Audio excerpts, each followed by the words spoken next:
Hi guys, good morning to all. Hi guys, good morning to all.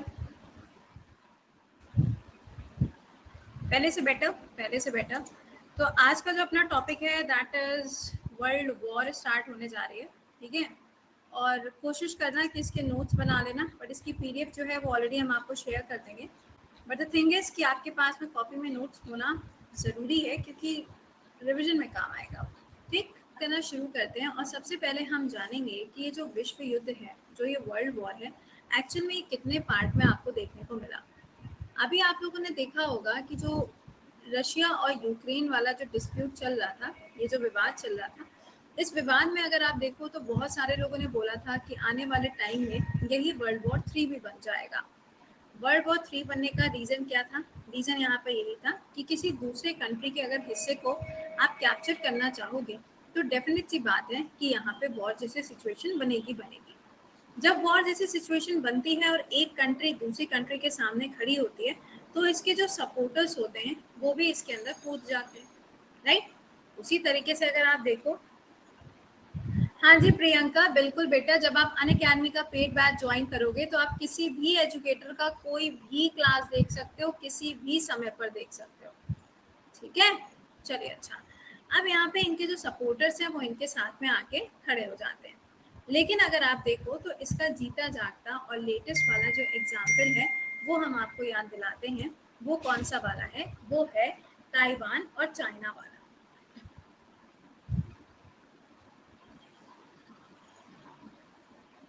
कौन सा वाला है? ताइवान और चाइना वाला है। ताइवान की अगर हम बात करें तो ये अपने आप को एक ऑटोनॉमस कंट्री कहता है, लेकिन जो चाइना है वो कहता है कि भाई आपको फॉलो करना है वन चाइना पॉलिसी। आपको क्या फॉलो करना है? वन चाइना पॉलिसी को फॉलो करना है।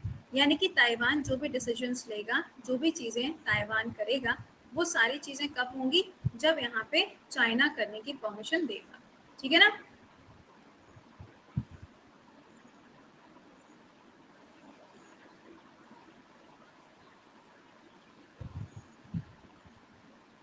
हे भगवान, ये जब से अनअकैडमी वालों ने एक ये नई पॉलिसी स्टार्ट की ना, आधा बच्चा तो रोता ही रहता है।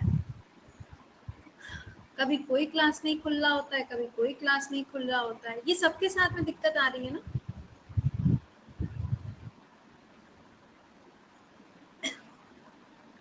चलो ठीक है, कुछ कर नहीं सकते। अभी रुको शुभम, तुम और तुम्हारा रक्षाबंधन, रुक जाओ तुम। चलिए, तो यहाँ पर क्या चल रहा है? यहाँ पर आपने देखा कि चाइना ने तो अभी सीधे सीधे यूएसए को वार्निंग भी दे दी थी कि अगर यूएसए ताइवान को सपोर्ट करेगा तो हम उसके अगेंस्ट में खड़े हो जाएंगे और यहाँ पे विश्व युद्ध जैसी सिचुएशन बन जाएगी। और अभी भी यहाँ पे कुछ ऐसी सिचुएशन आपको देखने को मिल रही है। लेकिन जब हम वर्ल्ड वॉर पुरानी वाली की बात करते हैं तो वर्ल्ड वॉर में आपको 2 वॉर देखने को मिलेंगी। एक वॉर जो होगी वो होगी 1914 से, और जो दूसरी होगी वो रहेगी 1939 से। ये वाली वॉर खत्म होती है 1999 में और ये वाली वॉर जो है खत्म होती है 45 में। इस वाली वॉर में आप देखोगे तो हारेगा कौन? जापान। और इस वाली वॉर में देखोगे तो हारेगा कौन? जर्मनी, ठीक है ना। तो यहाँ पे आपको ये चीज़ याद रखनी है। लेकिन सारा जो खेल शुरू होता है इस पूरी कहानी में, ध्यान से सुनना, इस पूरी कहानी में पहले जब हम वर्ल्ड वॉर 1 के बारे में पढ़ेंगे,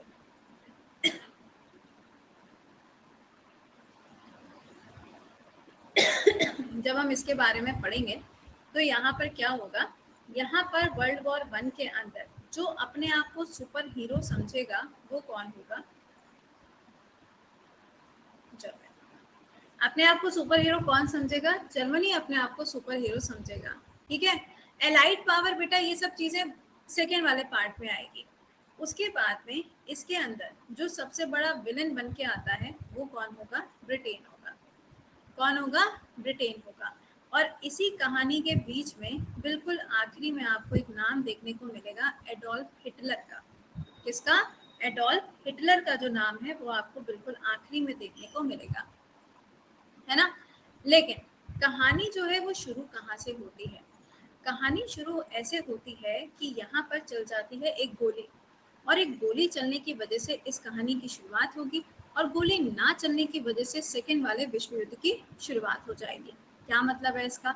इसका मतलब यहाँ पे ये है कि जब वर्ल्ड वॉर 1 शुरू होता है तो इसमें एक प्रिंस की हत्या कर दी जाती है, और जब प्रिंस की हत्या होती है तो एक छोटू सा कंट्री जो है वो कहता है कि भाई तुमने हमारे प्रिंस की हत्या कर दी है, अब हम तुम्हें छोड़ेंगे नहीं, और सारी कंट्रीज इसी के साथ में आके जुड़ना शुरू कर देती हैं।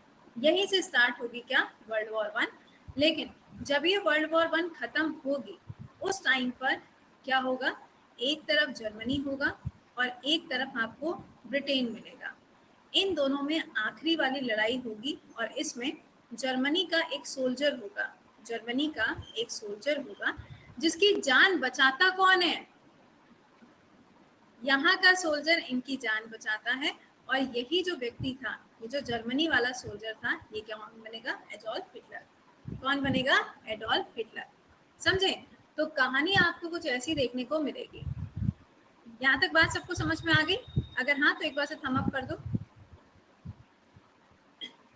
मैं एक बार फिर से बता दूंगा, जो बच्चे बाद में आ रहे हैं, सबसे पहली चीज सुबह रेगुलर करंट अफेयर्स के क्लास में आना शुरू करिए।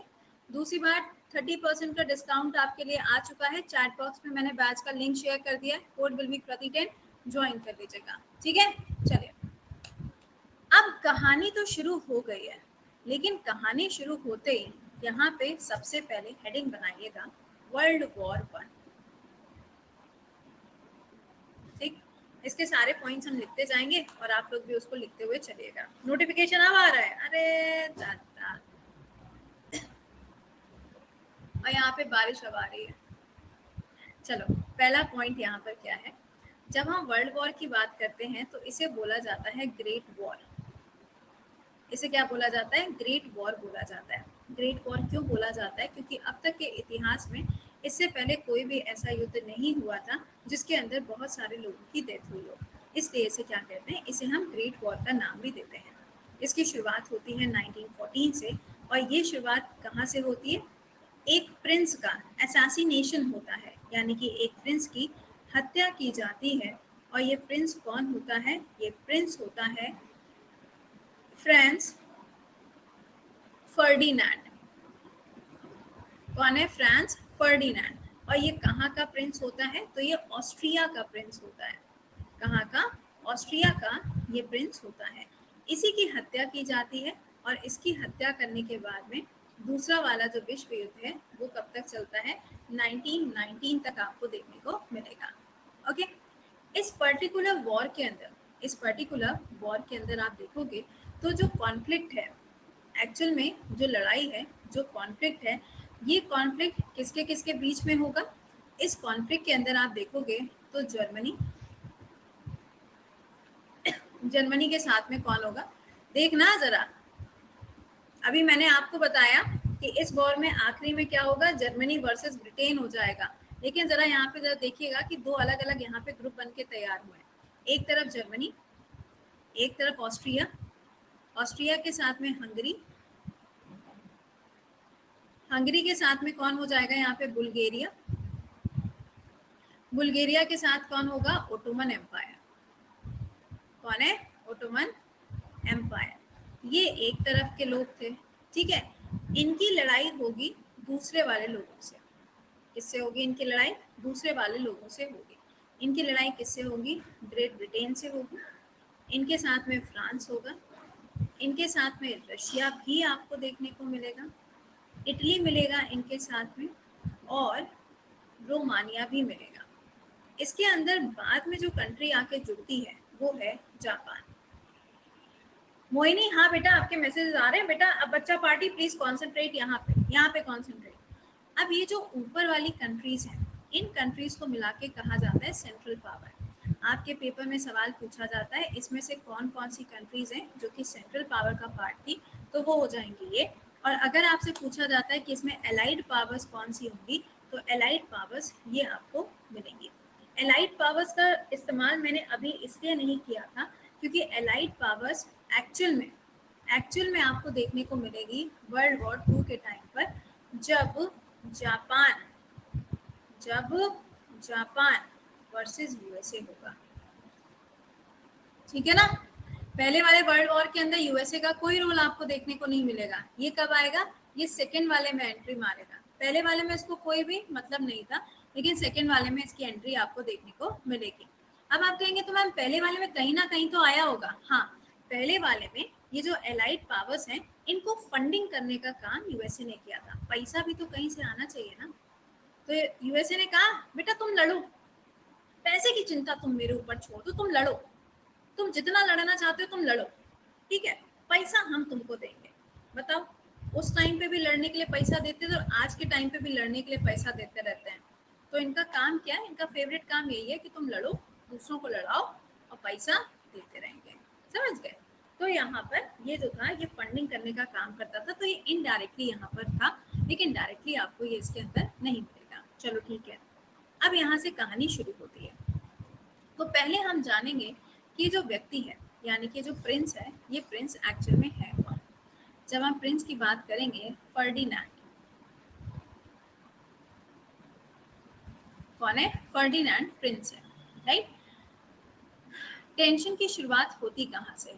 टेंशन की शुरुआत होती है ओटोमन एम्पायर से। टेंशन कहाँ से स्टार्ट होती है? ओटोमन एम्पायर से। ओटोमन एम्पायर जो है वो पहले के टाइम पर आपको कहाँ कहाँ मिलती थी?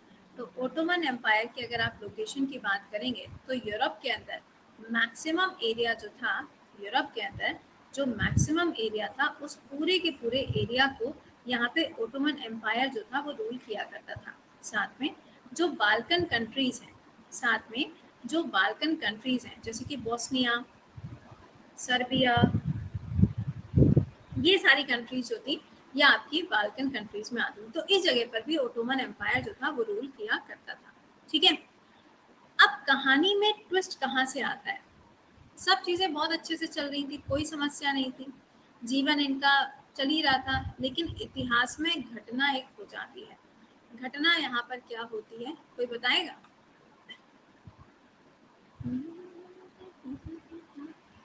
कोई बताएगा? नहीं, गोली तो चली थी प्रभु, लेकिन क्यों चली थी मुझे ये जानना है। वाई? देखो, यहाँ पे जो आपको सर्बिया नजर आ रहा है ना, इस जगह को रूल कौन करता था? ओटोमन एम्पायर इसको रूल करता था। तो ओटोमन एम्पायर से फ्री होना चाहता था सर्बिया। सर्बिया चाहता था कि आप हमको फ्री कर दीजिए और हम अपने हिसाब से अपने देश को चलाना चाहते हैं। तो सर्बिया के अंदर एक अलग से ग्रुप बना हुआ था। एक जैसे होता है ना, हर कंट्री के अंदर आपने देखा होगा, तो जो क्रांतिकारी होते हैं उनका एक ग्रुप बना हुआ होता था, है ना। तो यहाँ पर सर्बिया में एक ग्रुप था जिसका नाम था ब्लैक हैंड ग्रुप। ये ग्रुप बना हुआ था। अब ये जो ग्रुप था, इसको ये चीज पता थी कि अगर मान लीजिए ओटोमन एम्पायर हमें फ्री नहीं करती है तो हम ही को कुछ ना कुछ करना पड़ेगा। अब इसी ग्रुप का एक मेंबर होता है जिसका नाम होता है गैब्रिलो प्रिंसिप। क्या नाम होता है? ग्रैबलिलो प्रिंसिप। इसी ग्रुप का ये मेंबर होता है जो कि कहाँ का है? सर्बिया का है। ये वो प्राणी होता है जो कि क्या करेगा? जो हत्या करेगा किसकी? प्रिंस की।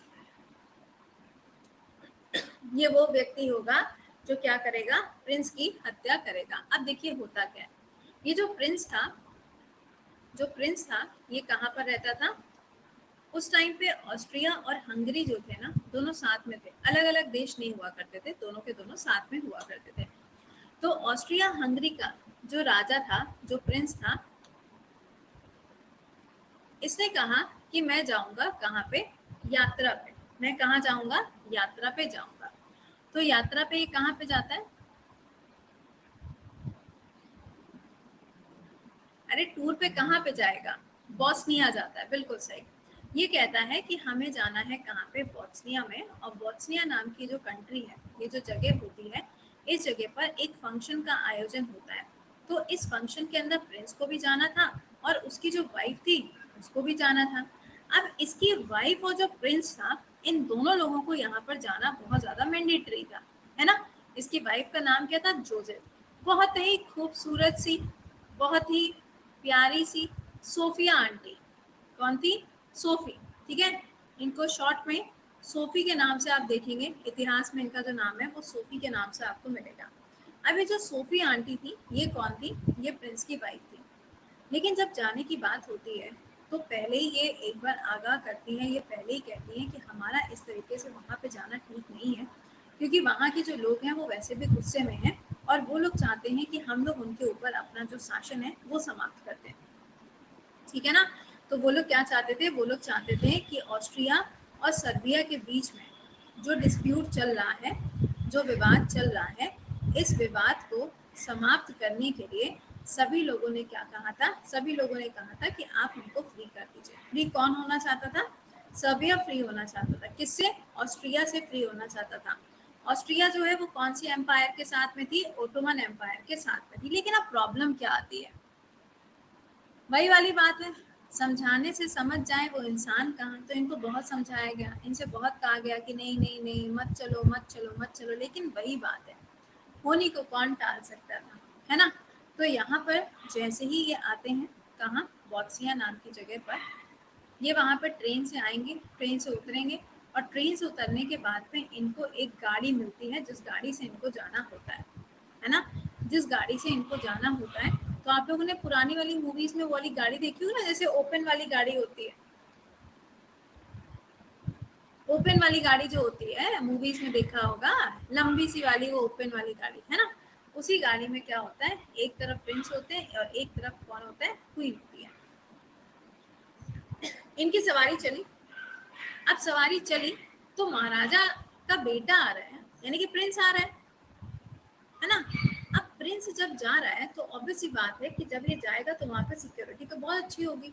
तो यहाँ पे सिक्योरिटी जो है ना वो बहुत ज़्यादा थी, बहुत ज़्यादा यहाँ पे सिक्योरिटी का इंतजाम किया गया। लेकिन उसी टाइम पर क्या होता है कि जब ये जा रहे होते हैं, जब इनकी गाड़ी जा रही होती है, तो रोड पर एक टर्न आता है, एक कर्व आता है, एक टर्न आता है, और इसी जगह पे इनकी जो गाड़ी है वो स्लो होती है। और लोग जो है ना वो, जैसे मान लो एक कार जा रही है, यूके में भी अगर आज आप देखो तो जो महारानी निकलती हैं तो लोग यहाँ पे किनारे किनारे खड़े हो जाते हैं, हेलो महारानी कैसी हैं आप, ऐसे करते हुए खड़े रहते हैं ना, देखने के लिए, सिर्फ उनकी एक झलक पाने के लिए। बुढ़ापा आ गया महारानी को, लेकिन महारानी की झलक पाने के लिए लोग आज भी सड़कों पे खड़े रहते हैं। समझ रहे हो? महारानी की झलक पाने के लिए लोग आज भी क्या करते हैं? सड़कों पे खड़े रहते हैं। तो यहाँ पर पॉइंट क्या है बेटा, मैंने जनवरी से लेके जुलाई तक का सारा करंट अफेयर्स ऑलरेडी पढ़ा दिया है, प्लीज चेक करिए, चेक करिए। अनअकैडमी पे भी पढ़ा दिया, यूट्यूब पे भी पढ़ा दिया, दोनों जगह पढ़ा चुके हैं, चेक करो आप। यही दिक्कत होती है आधे बच्चों के साथ में, एक दिन आएंगे क्लास में, 4 दिन गोला टिकाएंगे। अब अभी वर्ल्ड वॉर चल रही है, अभी आधों का अता पता नहीं है, अभी आधों का अता पता नहीं है। और जैसे ही सीजीएल और सीएचएसएल और सीपीओ में जैसे ही वर्ल्ड वॉर का क्वेश्चन दिखेगा, मैम वर्ल्ड वॉर पढ़ा दीजिए, ma'am ma'am ma'am ma'am please world war का लिंक दे दीजिए मैम, मैम प्लीज इतना तो आप कर ही सकती है ना। मतलब ऐसा लगता है कि एजुकेटर जो है वो खाली बैठा है, जो इतना पुराना लिंक आपके लिए निकाल के लेकर आएगा। गजब करते हो, मतलब है ना, गजब करते हो। तो किसी भी एग्जाम के लिए अगर आपको पढ़ना है तो वर्ल्ड वॉर तो आपके हर पेपर में आती है। रेलवे में भी इस बार सवाल पूछा गया, एसएससी भी पूछता है, एनडीए भी पूछेगा, सीडीएस भी पूछेगा और स्टेट पीएससी भी पूछेगा।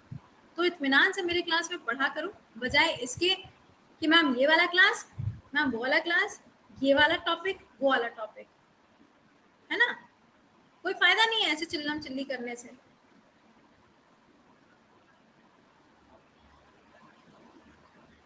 चलिए, तो यहाँ पर क्या होता है कि जब ये प्रिंस यहाँ से जा रहा होता है अपनी वाइफ के साथ में, तो यहाँ पे लोग जो है वो सड़कों के किनारे पे खड़े होते थे, ऐसे करके बाय ऐसे करके यहाँ पे करते हुए जा रहे थे, है ना। अच्छा, एक सेकेंड,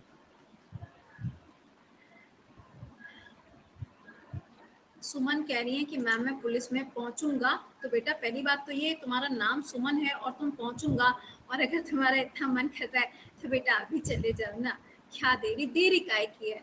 देखो ऑनलाइन कितने सारे पोर्टल चल रहे हैं, तुम अभी चले जाओ, जाओ बच्चा, ठीक है। अब पढ़ ले अगर तुम्हारी अनुमति हो तो। नहीं, हमें जीजू की जरूरत नहीं, हम अकेले ही काफी है।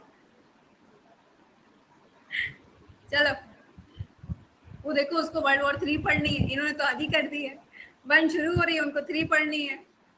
चले, तो यहाँ पे जब ये लोग जा रहे होते हैं तो एक टर्न आता है और उस टर्न पे जाके इनकी जो गाड़ी है वो स्लो होती है, और गाड़ी स्लो होते ये जो कौन था, प्रिंसिप था, इसने क्या किया, इसने गोली चलाई और दोनों लोगों के ऊपर गोली चल गई। दोनों लोगों के ऊपर गोली उसने चलाई, और गोली चलाने के बाद में इन दोनों लोगों को हॉस्पिटल तो लेके जाया गया, लेकिन तब तक इनकी डेथ हो चुकी थी।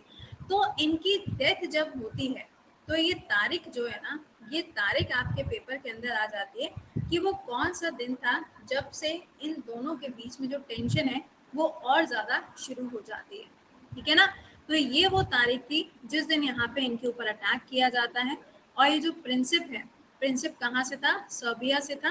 बाद में पता लगाया जाता है कि भैया ये कहाँ से था, कौन से ग्रुप से था, तो पता चलता है कि ये जो व्यक्ति था ये कहाँ से था, सर्बिया से था। अब ये तो पता चल गया कि ये सर्बिया से था, लेकिन अब पॉइंट यहाँ पर ये था कि अचानक से वॉर कैसे शुरू हो गई, है ना। गोली तो चल गई, उनको तो मार दिया, लेकिन वॉर कैसे शुरू हो गई, इस बात पे नाराज होता है कौन,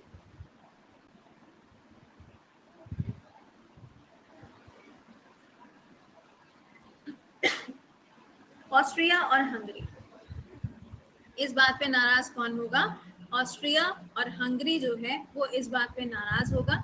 और नाराज होने के बाद में जरा खेल तो देखो, जरा सर्बिया का खेल देखो। सर्बिया क्या करता है, एक प्रेम पत्र भेजता है, किसको भेज, सॉरी, ऑस्ट्रिया क्या करता है, सर्बिया को एक प्रेम पत्र भेजता है, इनके पास एक लेटर भेजता है। कहता है सुनो भैया, तुम्हारे यहाँ का ये जो ग्रुप है ब्लैक हैंड वाला, इसके अंदर एक व्यक्ति है जिसका नाम है क्या, प्रिंस है। इसने हमारे यहाँ के प्रिंस की हत्या की है, तुम इसको अभी पकड़वाओ और इसको फांसी की सजा दो, इसको कैपिटल पनिशमेंट दो। सर्बिया की सरकार की तरफ से वापस से पलट के दूसरा वाला प्रेम पत्र आता है, जिसके अंदर लिखा होता है कि हमें इसके बारे में कोई जानकारी नहीं है और हमारा इससे कोई भी लेना देना नहीं है। जब ये बात यहाँ पर आती है तो इसी बात पे क्या होता है, इसी बात पे दोनों लोगों के बीच में तनातनी हो जाती है। ठीक है। अब यहाँ पे ऑस्ट्रिया एक बार फिर से प्रेम पत्र भेजता है, किसको, सर्बिया को। कहता है देखो यार, सुन लो तुम मेरी बात, है ना, सुन लो मेरी बात, बाद में अगर पंगा हुआ तो तुमको कोई बचा भी नहीं पाएगा। तो ऑस्ट्रिया ने एक बार फिर से सर्बिया को लेटर भेजा और कहा कि भाई देखो, तुम्हारा मतलब हो यहाँ पे या ना हो, मुझे उससे कोई मतलब नहीं है, तुम सीधे सीधे उस व्यक्ति को पकड़ो, और अगर तुमने उसको नहीं पकड़ा तो हम तुम्हारे ऊपर अटैक करेंगे। ठीक है ना। ये बात जो है, ये बात कह दी जाती है। लेकिन उसके बाद एक बार फिर से सर्बिया जो है वो क्या कहता है, कहता है भैया हमें जब पता ही नहीं है तो हम किसको पकड़ लें। समझ रहे हो। अब क्या हुआ, अब सर्बिया जो था वो बेचारा थोड़ा टेंशन में तो आएगा ही आएगा। सर्बिया आ गया टेंशन में, इसने फोन घुमाया किसको, व्लादिमीर पुतिन को। आई मीन टू से इन्होंने फोन घुमाया किसको, रशिया को। रशिया से इन्होंने अपील की कि आप हमारी सहायता करेंगे, हमारे ऊपर हो सकता है आने वाले समय में जो ऑस्ट्रिया है वो कभी भी अटैक कर सकता है, तो हमें बचने के लिए क्या चाहिए, आपकी सहायता की जरूरत है। तो ऑस्ट्रिया क्या कह रहा है सर्बिया से कि भैया तुम क्या करो, सरेंडर करो और उस व्यक्ति को पकड़ो और उसको फांसी की सजा दो। सर्बिया चला गया कहाँ पे, रशिया के पास में। अब जब ये रशिया के पास में गया, ऑस्ट्रिया को इस बात की खबर हो गई। ऑस्ट्रिया को पता चल गया कि सर्बिया जो है वो रशिया के पास में गया है हेल्प लेने के लिए। अब इस बात पे ऑस्ट्रिया को और गुस्सा आ गया। ऑस्ट्रिया ने कहा हम तुम्हारे साथ में प्रेम पूर्वक सारा काम निपटाना चाह रहे थे, लेकिन शायद तुमको ये पसंद नहीं है। तो यही वो टाइम होता है जब 28 जुलाई 28 जुलाई को डिक्लेयर कर दिया जाता है वॉर। 28 जुलाई को क्या डिक्लेयर हो जाता है, वॉर डिक्लेयर हो जाता है। और ये वॉर किसके किसके बीच में होगा, तो ये वॉर ध्यान से सुनिएगा, ऑस्ट्रिया हंगरी एक तरफ और दूसरी तरफ कौन है, सर्बिया और रशिया। अब आप सोचेंगे कि मैम ये इतना हवा में क्यों थे, मतलब क्या इनके पास में सेना बहुत बड़ी थी, या ऐसा मतलब क्या था जिसकी वजह से ये इतना कॉन्फिडेंस के साथ में बोल रहे थे कि बेटा तुम बचोगे नहीं, देख लूंगा मैं तुम्हें, तुमको कहीं का नहीं छोड़ूंगा, कुछ भी क्यों ना हो जाए, तुम्हारा तो नामो निशान मिटा दूंगा, तुमको तो मैप से मैं गायब ही कर दूंगा। ठीक है। तो यहाँ पर ये कूद इसलिए रहे थे क्योंकि इनके पीछे खड़ा था कौन,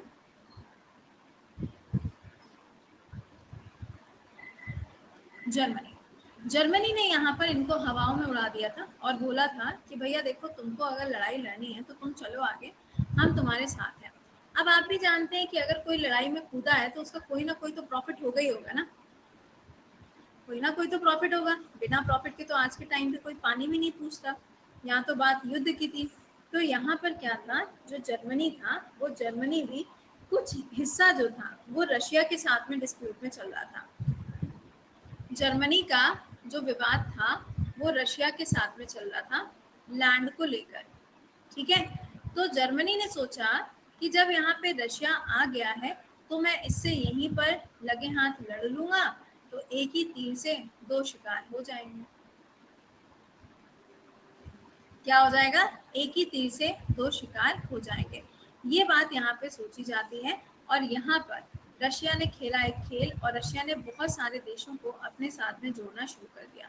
रशिया ने यहाँ पे अलग अलग देशों को बुलाया, जैसे कि बेल्जियम को बुलाया, फ्रांस को बुलाया, उसके बाद में ग्रेट ब्रिटेन को बुलाया और सर्बिया को बुलाया। सर्बिया तो पहले ही आ गया था। ये वो कंट्रीज थी जिन्होंने मिलकर क्या किया, सर्बिया का साथ दिया। और दूसरी तरफ आप देखेंगे तो यहाँ पर अभी सिर्फ आपको दो ही नजर आ रहे हैं। वो कौन था? Austria, Hungary and Germany. इनके पास में इतने सारे कंट्रीज आ गए, बट इनके पास में भी सिर्फ और सिर्फ कौन आया था? सिर्फ और सिर्फ जर्मनी ही आता है। अच्छा, अब यहाँ पे क्या हुआ, सारी चीजें चल रही थी, सब चल रहा था, लेकिन बैटल शुरू करने से पहले एक बार फिर से बैटल शुरू।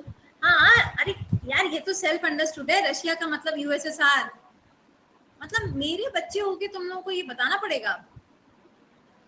रशिया का मतलब यहाँ पे यूएसएसआर है यार। 1991 के बाद में ही टूटेगा, तो ये तो सेल्फ अंडरस्टूड है। चलिए, अब पॉइंट यहाँ पर ये आया कि ऑस्ट्रिया चाह रहा था कि अगर ये सब चीजें ऐसे ही सॉल्व हो जाए तो अच्छी बात है। तो ऑस्ट्रिया ने क्या किया, ऑस्ट्रिया ने एक बार फिर से अपना प्रेम पत्र भेजा। एक बार फिर से अपना प्रेम पत्र भेजा। आखिरी प्रेम पत्र जो था वो यहाँ पे भेजा जाता है।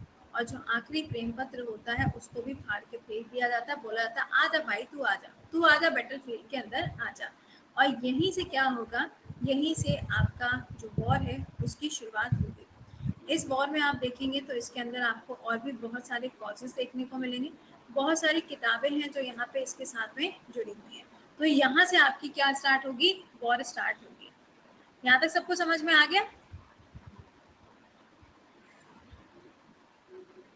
यूएसए किसके साइड है? फिर देखो, कोई बेवकूफी वाला सवाल किसी ने पूछा, क्लास में समय पर क्यों नहीं आते हो यार? अभी गला फाड़ फाड़ के चिल्ला के बताया है, उसके बाद में भी वही सेम सवाल। ये क्या लिखा है यहाँ पे? ठीक है, चलो। तो अब यहाँ पे गलती सर्बिया की थी कि नहीं थी वो आप एंड में डिसाइड करेंगे ना। अभी कैसे डिसाइड करोगे? तो आप लास्ट में डिसाइड करेंगे। तो भैया, जो बच्चे ऐसे हैं जो वर्ल्ड वॉर के क्लास में शुरुआत से नहीं आए, क्लास का समय इतने बजे है, क्लास में समय पर आइए, वरना बाद में रोते रह जाएंगे, कोई फर्क नहीं पड़ेगा। अब आपसे मिलते हैं अभी 12 बजे एनालिसिस की क्लास में, वाईफाई स्टडी पर। और ध्यान दीजिएगा, पेड बैच, ठीक है, 30% डिस्काउंट है। और इसके आगे की कहानी हम लोग कल के क्लास में पढ़ेंगे। नोटिफिकेशन का इंतजार मत किया करिए, टेलीग्राम के ऊपर आपको लिंक मिल जाता है, आप वहां से डायरेक्टली ज्वाइन कर लिया करिए। एंड द कोड इज प्रति10। ऑलराइट। हाँ रश्मि, मैंने पेपर देख लिया है, बट पेपर हम अभी चेक नहीं कर पाए थे क्योंकि कल से तबीयत थोड़ी नासाज है। ठीक है, चलो तो शुरुआत की जाए। सब तैयार? हाँ बच्चा, कट ऑफ देखो, अब जब कुछ आएगा तभी बता पाएंगे, है ना। चलिए, तो पिछले वाले क्लास में मैंने आपको बताया था, यहाँ पे मैप देखना, आज आपके सामने मैप है, ध्यान से सुनिएगा। परचेज करने में प्रॉब्लम होती है तो बेटा ये चैट बॉक्स पे लिंक दिया है, डायरेक्टली क्लिक करो, पेज ओपन होगा, कोड लगा दो प्रति10। अदरवाइज टेलीग्राम पे मैंने आपको एक नंबर भी शेयर किया, आप उस नंबर पे भी जाके अपनी प्रॉब्लम पूछ सकते हैं। समझ गए? और मेरे जो बैचेस हैं वो रेलवे से लेके यूपीएससी तक का अगर बेसिक आपको पढ़ना है तो आप मेरे बैचेस ज्वाइन कर सकते हो। Now come to the point, सुनिएगा। पिछले वाली क्लास में मैंने आपको बताया था कि ये जो कहानी शुरू होती है, गोली चलने की वजह से यहाँ कहानी स्टार्ट होगी। इस मैप को आप देख पा रहे होगे, इस मैप में आपको नजर आ रहा होगा, ये नीचे के साइड पे देखो सर्बिया लिखा हुआ दिखाई दे रहा होगा, उसके ऊपर के साइड पे देखोगे, नहीं बच्चा इंडिविजुअल बैच नहीं मिल सकता, ऊपर के साइड पे देखोगे तो जर्मनी नजर आ रहा है और ये रहा ऑस्ट्रिया और हंगरी, ठीक है ना। ये जो आपको यहाँ पे कलरफुल नजर आ रहा है, ध्यान से देखना, यहाँ पे जो आपको कलरफुल जगह नजर आ रही है, ये वाला ग्रीन है, ये देखो ग्रीन है, ये भी ग्रीन है, और ये देखो ये भी ग्रीन है और ये भी ग्रीन है। तो ये जो ग्रीन ग्रीन वाले आपको नजर आ रहे हैं, ये सब एक ग्रुप बना हुआ था जिसे हम कहते हैं एलाइड पावर्स। और जो ये आपको दूसरा नजर आ रहा है, पिंकी पिंकी पिंकी पोंकी वाला जो आपको नजर आ रहा है, ये पिंकी पोंकी क्या था, सेंट्रल पावर था। पिंकी पोंकी क्या था, सेंट्रल पावर था, ठीक है। अब जरा ध्यान से देखो इसको एक बार फिर से, ये जो सर्बिया वाला एरिया आपको नजर आ रहा है, यहीं का तो व्यक्ति था जिसने यहाँ अटैक किया था।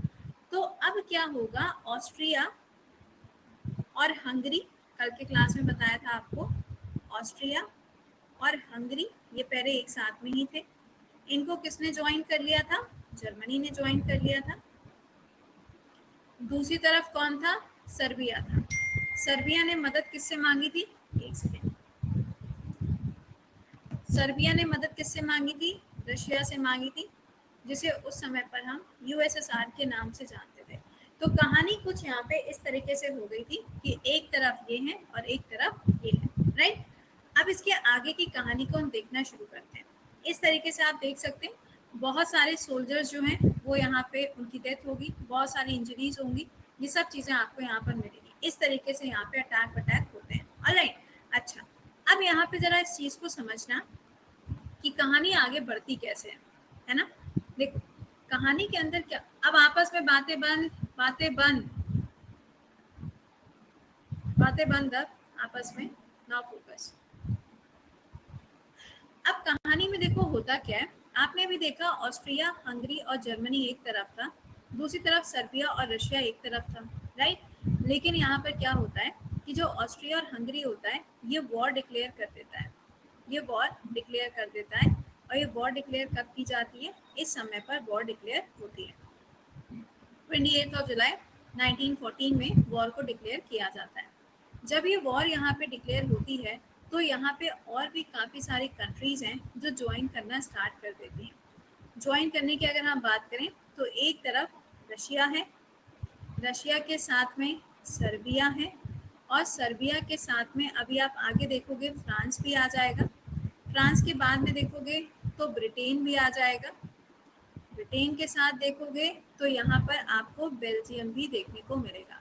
आगे चल के ये सब एक तरफ हो जाएंगे और अगेंस्ट में कौन खड़ा होगा, अगेंस्ट में जर्मनी खड़ा होगा, इसके साथ में ऑस्ट्रिया और हंगरी के साथ में, है ना। अब आप सोच रहे होंगे कि मैम एक तरफ इतनी सारी कंट्रीज है और एक तरफ ये दोनों है, तो क्या इन दोनों की जब फाइट होगी तो मैम जीतेगा तो यही, ऑब्वियसली बात है ना, जीतेगा तो ऊपर वाला ही, क्योंकि यहाँ पे बहुत सारी कंट्रीज हैं।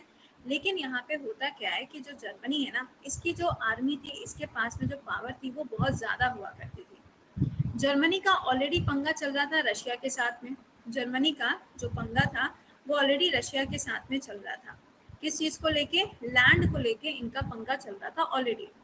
तो जर्मनी अपने आप में बहुत ज्यादा स्ट्रांग हुआ करता था।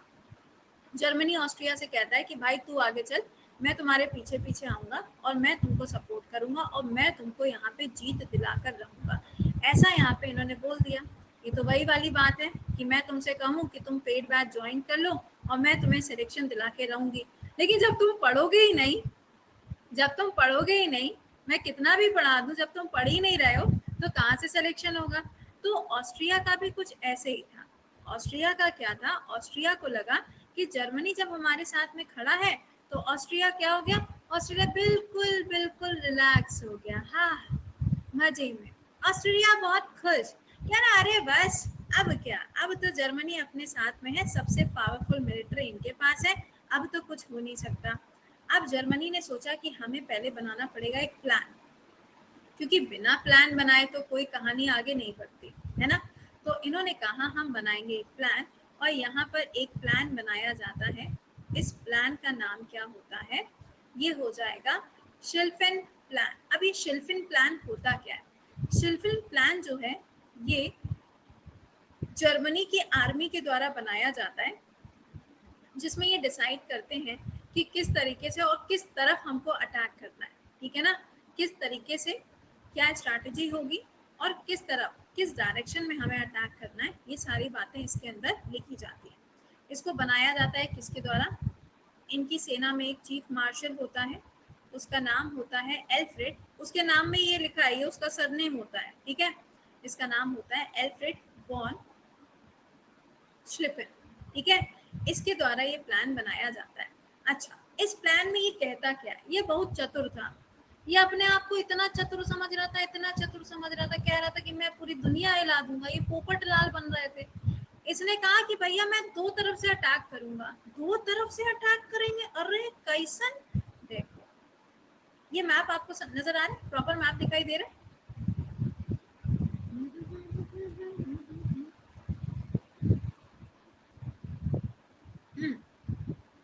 अब ये क्या करता है?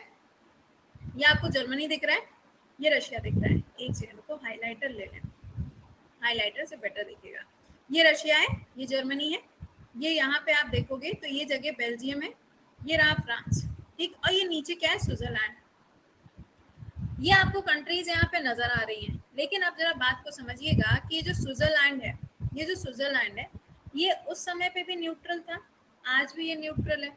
इसको कोई फर्क नहीं पड़ता दुनिया में क्या हो रहा है, इसको कोई फर्क नहीं पड़ता कि दुनिया में क्या हो रहा है। ना तब फर्क पड़ता था, ना आज फर्क पड़ता है। तो ये अपने आप में मगन रहता है ना। तो ये अपने आप में उस टाइम पे भी मगन था और अपना आराम से जीवन चला रहा था, कोई दिक्कत नहीं थी, कोई भी दिक्कत उसको नहीं थी। लेकिन यहाँ पे बीच में क्या था? बेल्जियम था और इधर की तरफ रशिया था। पंगा इन दोनों का हो ही चुका था, लैंड को लेकर इन दोनों के बीच में विवाद पहले ही से था। अब ये दोनों एक तरफ थे, तो यहाँ पर इस प्लान के अंदर बोला गया कि अब हम दो तरफ अटैक करेंगे।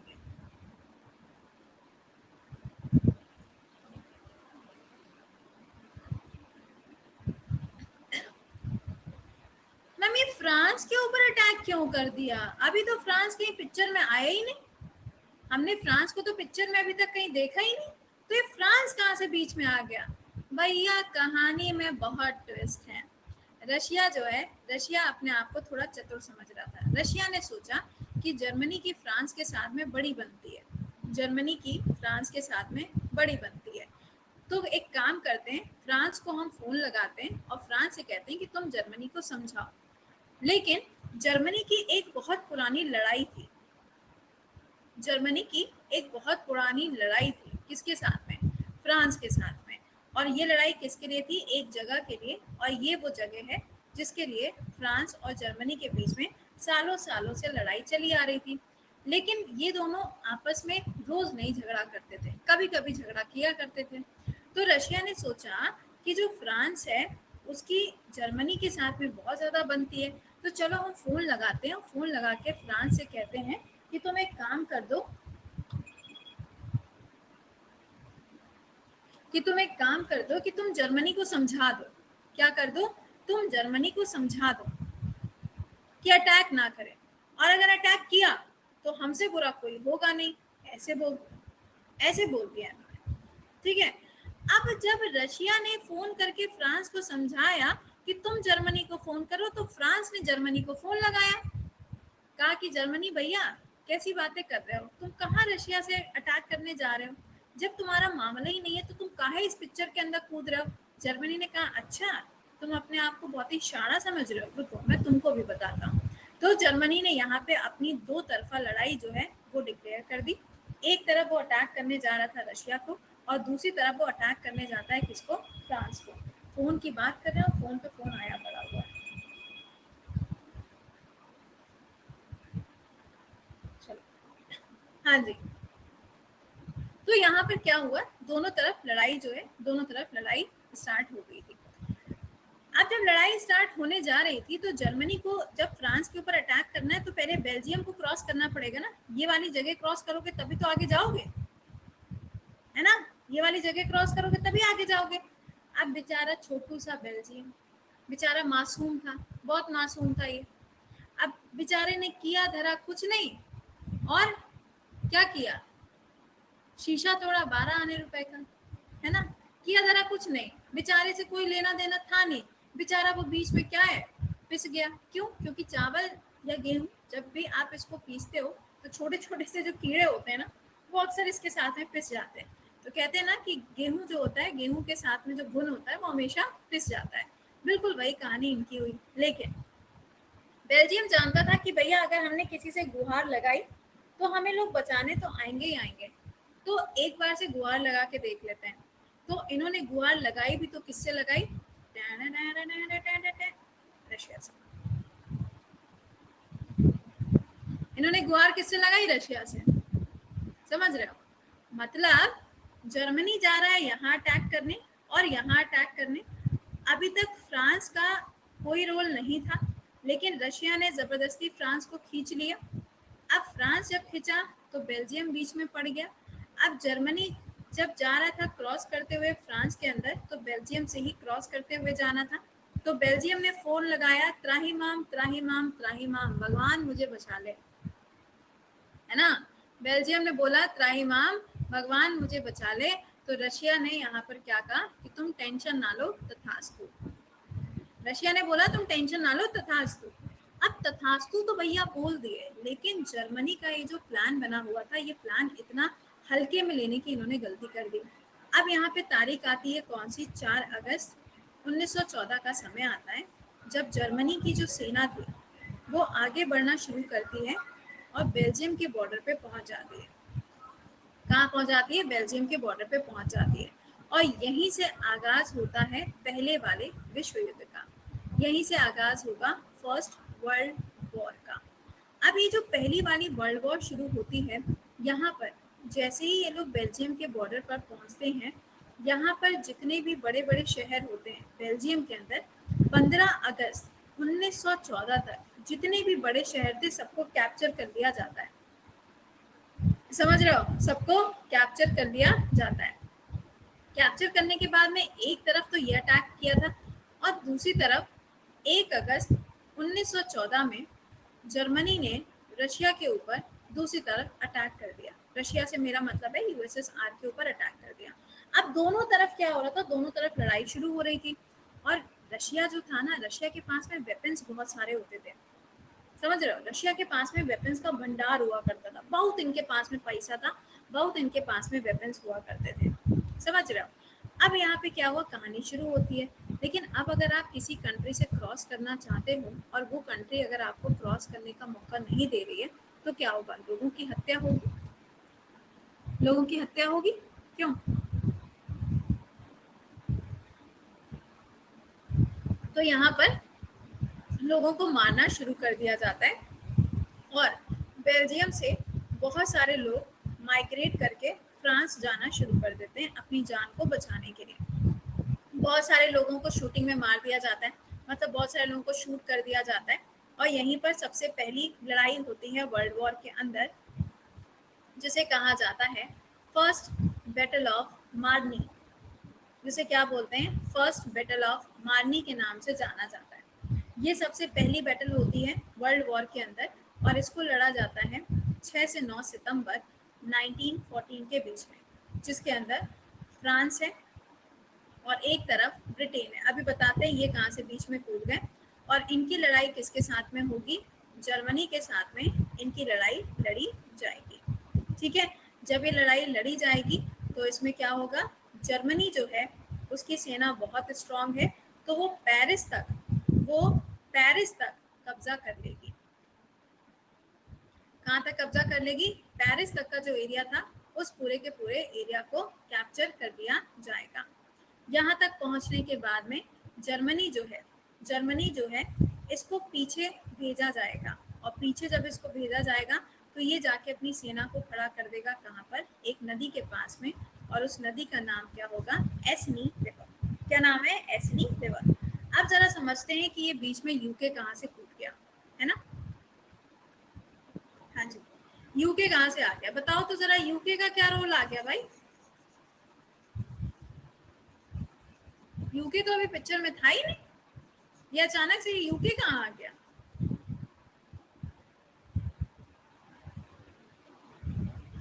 एग्जैक्टली ब्रिटेन का शिप होता है जिससे उड़ा दिया जाता है। सुनो होता क्या है कि वही वाली बात है, पुरानी वाली बात है कि किया धरा कुछ नहीं और फालतू में यहाँ पे लुट गए, है ना। और फिर वही वाला गाना आ जाता है, लुट गए तेरी मोहब्बत में। सुनिएगा, एक अटैक इधर है, एक अटैक इधर है, एक अटैक इधर है, दोनों तरफ अटैक हो रहे हैं। जब अटैक हो रहा था तो ये बेल्जियम था जो चिल्लम चिल्ली करके रशिया के पास में कूद के पहुंचा था कि मुझे बचा लो, मुझे बचा लो। हाँ रौनक, तुम्हारे कमेंट नजर आ रहे हैं, अभी पहले सुन लो बच्चा, सुन लो। ये जो फ्रांस का आपको बॉर्डर नजर आ रहा है, ये जगह है इंग्लिश चैनल। ये जो जगह आप देख रहे हो यहाँ पे क्या है, इंग्लिश चैनल है। ऊपर की साइड पे देखो आपको यूके नजर आ रहा होगा। आज सुबह ही मैंने करंट अफेयर्स में आपको यूके के बारे में बताया था, है ना। ये वाली जो लोकेशन आपको दिखाई दे रही है, यहाँ पर एक शिप होती है, एक जहाज होता है। वो जहाज एक्चुअल में किसका होता है?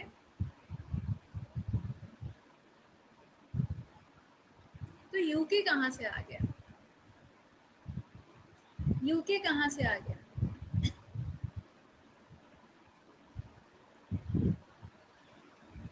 एग्जैक्टली जहाज यूएसए का होता है, लेकिन उसके ऊपर मैक्सिमम लोग जो होते हैं वो यूके के होते हैं। समझ गए? जहाज जो था वो जहाज तो इनका था, लेकिन उस जहाज पे जो लोग सवार थे वो मैक्सिमम लोग यूके के थे। तो यहाँ पर जर्मनी जब अटैक कर रहा था इधर के साइड पर, तो गलती से इनका जो जहाज था उसको उड़ा दिया जाता है। क्या है, उस जहाज को उड़ा दिया जाता है। अब उस जहाज ने किया धरा कुछ नहीं, लेकिन उस बेचारे को उड़ा दिया गया। उस बेचारे का नाम आज तक इतिहास में जाना जाता है ना। इस बेचारे का नाम आज तक इतिहास में जाना जाता है। इस बेचारे ने भी कुछ नहीं किया और इसके साथ में खेला हुए हो गया। ये जहाज से उड़ा दिया गया। जहाज उड़ाने के बाद में जब ये इंफॉर्मेशन पहुंचती है यूके के पास में कि जर्मनी ने इनके एक जहाज को उड़ा दिया है, ये जहाज जानबूझ के नहीं अटैक किया गया था, ये कोइंसिडेंस था। कोइंसिडेंस की वजह से यहाँ पर ये जहाज उड़ जाता है, गलती से अटैक हो जाता है। वो अटैक तो कहीं और कर रहे थे, लेकिन वो अटैक हो कहीं पर और गया। अब जर्मनी क्या करता है, जर्मनी यहाँ पे अटैक कर रहा था, लेकिन वो अटैक यहाँ हो गया और इनका जहाज उड़ गया।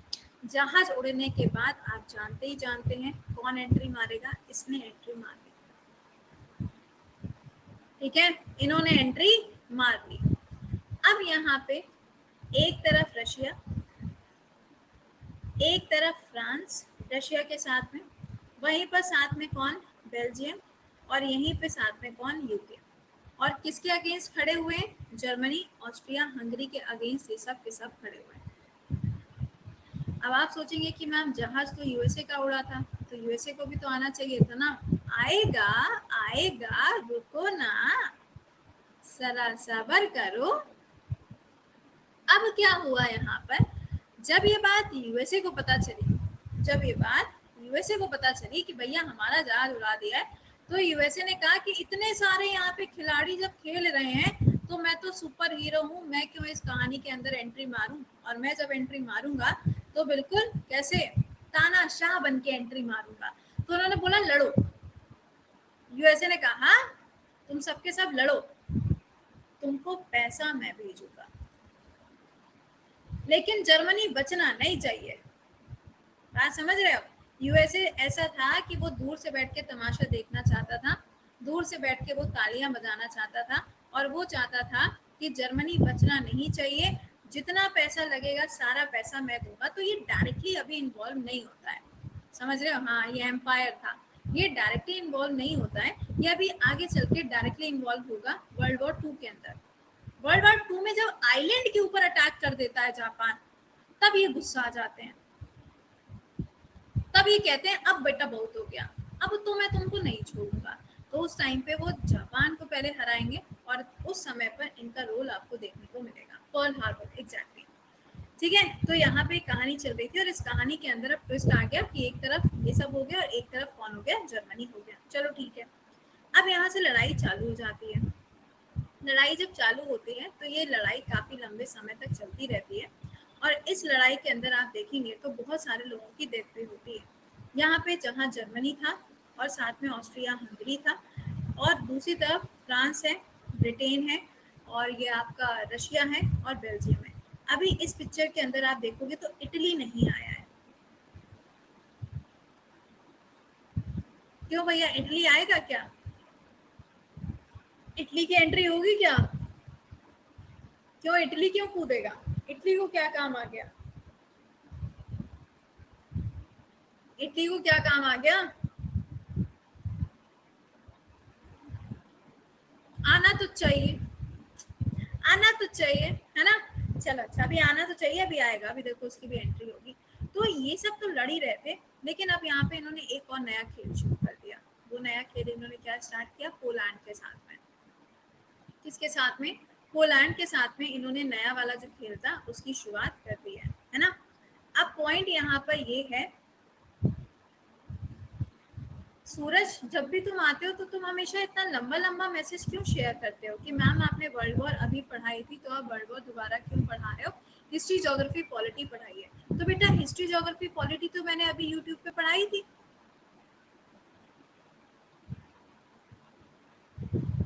अभी ग्रुप डी खत्म होने दो, ग्रुप डी खत्म होने के बाद में एसएससी के ही लिए आपके सारे क्लासेस स्टार्ट होंगे टॉपिक वाइज, ठीक है? और अगर किसी को बिल्कुल बेसिक से पढ़ना है तो भैया पेड बैच 25 तारीख से आ रहा है, वहां पर आइए, ठीक है? वही बात करते। अब भैया जीके जीएस करंट अफेयर्स ऐसा है, वो तो उतना ही रहेगा, वो वहां बढ़ा थोड़ी ना देंगे हम। तीसरा वाला विश्व युद्ध थोड़ी ना करा देंगे। एक बार गलती से बोल दिया था, होने वाला था, शुक्र मनाओ नहीं हुआ, फालतू पढ़ना पड़ जाता और हमें पढ़ाना पड़ जाता। समझ रहे हो? चलिए अच्छा, सोनाली भगत का निधन, अच्छा अभी देखते हैं भैया, अभी देखते हैं। अब यहाँ पर क्या हुआ, यहाँ पर आप देख सकते हैं छोटी छोटी कंट्री, छोटे छोटे लोग ये यहाँ पे सब कूदने लगे इस वॉर के अंदर। लेकिन इस वॉर के अंदर अभी जर्मनी जो था वो हीरो बना हुआ नजर आ रहा था। यहाँ पर आप देख पा रहे होंगे कि जो इंग्लैंड था, इन्होंने अपना एक्सपेंशन स्टार्ट किया। अब जरा सुनिएगा यहाँ पे कहानी में ट्विस्ट कहाँ पर आता है। कहानी में ट्विस्ट यहाँ आता है कि इन लोगों ने अपनी सेना बनानी शुरू कर दी, बहुत बड़ी बड़ी इन लोगों ने अपनी सेना बनाना शुरू कर दिया। और जो ब्रिटेन था इसने क्या करना शुरू किया, इसने अफ्रीका के अंदर जगह को कैप्चर करना शुरू कर दिया। अफ्रीका के अंदर इन्होंने जगह को कैप्चर करना इसलिए शुरू कर दिया क्योंकि ब्रिटेन को ये लग रहा था कि अगर अफ्रीका के अंदर यूके नहीं पहुंचा तो जर्मनी यहाँ पर पहुंच जाएगा और जर्मनी फिर हर एक जगह को क्या करेगा, कैप्चर करना शुरू कर देगा। तो इंग्लैंड यानी कि यूके जो है वो पहुंच जाता है कहाँ पर? अफ्रीका के अंदर। अफ्रीका में जितनी भी कंट्रीज थी उन सबको ये कैप्चर करना शुरू कर देता है और इन सबको क्या करता है, अपनी कॉलोनी बनाना स्टार्ट कर देगा। ये जो समय चल रहा है आप सभी लोग जानते हैं, ये टाइम पीरियड 1914 का है और 1914 में इंडिया के अंदर ऑलरेडी कौन था? ब्रिटेन था। तो ब्रिटेन ने इंडिया को तो पहले ही अपनी कॉलोनी बना के रखा हुआ था, इन्होंने पहले इंडिया को अपनी कॉलोनी बना के रखा हुआ था। अब दोबारा से कॉलोनी थोड़ी ना बनेगा, तो अब इन्होंने नई नई जगह पे अपना एक्सपेंशन स्टार्ट कर दिया। इनका एक्सपेंशन इतना बढ़ गया, इतना बढ़ गया, इतना बढ़ गया कि इन्होंने अफ्रीका की हर छोटी से छोटी कंट्री को, हर छोटे से छोटे आइलैंड को कैप्चर कर डाला, जस्ट बिकॉज जर्मनी वहां पर ना आ पाए। क्यों किया ऐसा? जर्मनी वहां पर ना आ पाए। अब जर्मनी वहां पर ना आ पाए वो तो चलो सब ठीक था, लेकिन इसी बीच में आप देखेंगे, एक सेकंड रुक जाओ, मुझे एक पिक्चर दिख जाए, एक पिक होनी चाहिए थी।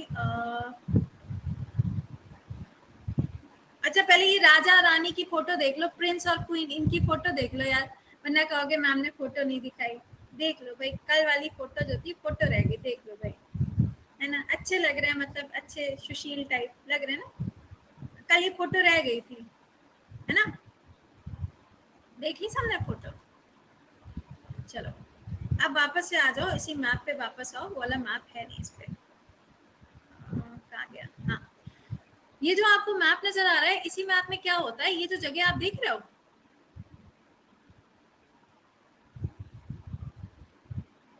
ये जगह पोलैंड है। ये जगह कौन सी है? पोलैंड है। ओके, अब यहाँ पे होता क्या है कि जर्मनी ने अपनी दो तरफा लड़ाई जो थी वो तो ऑलरेडी स्टार्ट कर दी थी, लेकिन अब जर्मनी ने यहाँ पे क्या बोला था, जर्मनी ने बोला था कि अब हम इधर की तरफ चलना शुरू करेंगे, और इधर की तरफ जब हम चलना शुरू करेंगे तो रशिया तक पहुंचने के लिए हमें किसको क्रॉस करना पड़ेगा, पोलैंड को क्रॉस करना पड़ेगा, है ना। किसको क्रॉस करना पड़ेगा, पोलैंड को क्रॉस करना पड़ेगा। और पोलैंड का एरिया जो था ना, पहले पोलैंड अलग से एक कंट्री हुआ करता था, लेकिन बाद में क्या हुआ, पोलैंड के हिस्से को दो अलग अलग पार्ट में डिवाइड कर दिया जाएगा। आधा हिस्सा रशिया का हो जाएगा, आधा हिस्सा जर्मनी का हो जाएगा। आधा हिस्सा रशिया का हो जाएगा, आधा हिस्सा जर्मनी का हो जाएगा। तो जर्मनी जो है वो पोलैंड को क्रॉस करना शुरू करता है। यहाँ पे देखो लिखा हुआ है वॉर्सो। वॉर्सो क्या है, Warsaw is a capital of Poland. वो यहाँ से क्रॉस करना शुरू करेगा, और क्रॉस करते करते ये रशिया के अंदर एंट्री मारना शुरू करेगा। लेकिन लेकिन लेकिन यहीं पे रुकिएगा, यहीं पर उस समय पर जर्मनी का जो राजा था, जर्मनी का जो राजा था उसका नाम फिर बताएगा।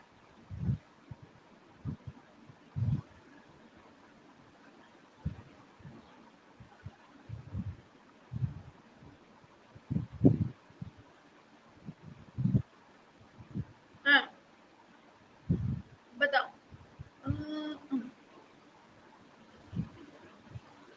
बिस्मार्क। अच्छा,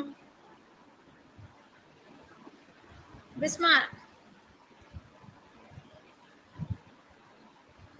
तुम लोग तो जबरदस्ती की लड़ाई करा दो, जहाँ लड़ाई ना हो रही हो वहां पे भी बिस्मार्क को ले आओ, हैं?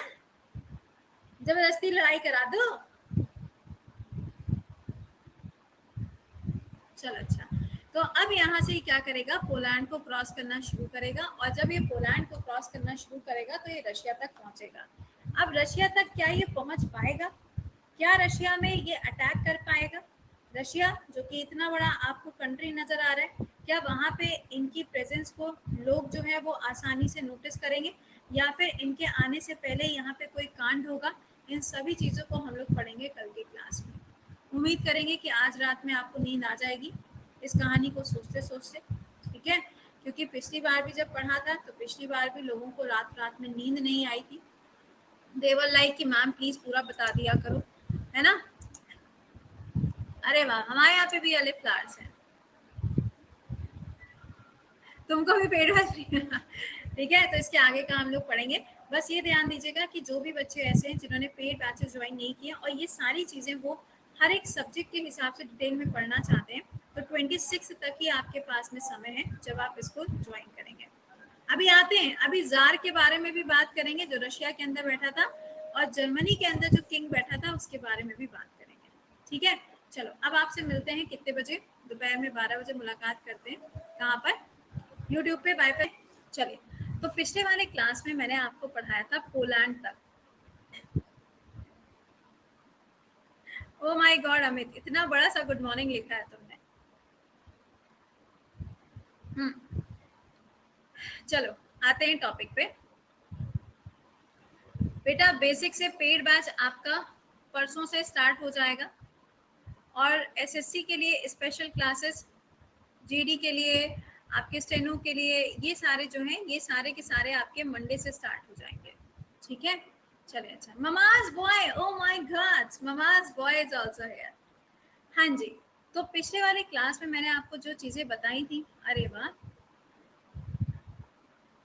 अपराजिता का फ्लार, हाँ हाँ हाँ हाँ हाँ हाँ, 128 लोग जो थे उनकी डेथ हुई थी, करेक्ट है। बहुत सारे लोगों की डेथ हुई थी, राइट है, बिल्कुल सही बात है। अब सुनो, पिछले वाले क्लास में मैंने आपको बताया था कि जो जर्मनी था, जर्मनी ने अपनी कहानी को कुछ ऐसे सेट किया था कि अब वो दो तरफा अटैक कर रहा था। दो तरफा अगर हम अटैक की बात करें तो एक तरफ वो अटैक कर रहा था किसके ऊपर, रशिया के ऊपर, और दूसरी तरफ जो इनका अटैक चल रहा था वो किसके ऊपर चल रहा था, वो था फ्रांस के ऊपर। इस कहानी के अंदर, इस कहानी के अंदर धीरे धीरे एंट्री होना स्टार्ट हो जाती है यूके की, और यूके की एंट्री होने के बाद में अगली एंट्री होगी यूएसए की।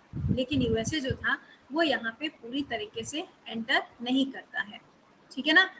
अब ये एंटर नहीं करता है तो फिर एंट्री इसकी होती कैसे, तो इसकी जो एंट्री होती है वो होती है पैसों से, यानी कि फंडिंग के द्वारा जो यूएसए है वो इस वॉर का हिस्सा बन जाता है। इस वॉर का हिस्सा बनने के बाद में यूएसए भी है, यूके भी है, ये सब के सब यहाँ पर आपको मिलेंगे। लेकिन अब यहाँ पर क्या होता है, कुछ अलग अलग ग्रुप बनना शुरू हो जाते हैं, ठीक है ना। अब अलग अलग ग्रुप बनना शुरू होंगे। कल के क्लास में मैंने आपसे कहा था कि क्या इटली नहीं आएगा, तो यहाँ से ये सारी कंट्रीज अब इन्वॉल्व होना शुरू होंगे। देखिए, सबसे पहले यहाँ पर जो पहला वाला डिफेंस ग्रुप बनता है, उस डिफेंस ग्रुप की अगर हम बात करें तो उसका नाम होता है triple alliance.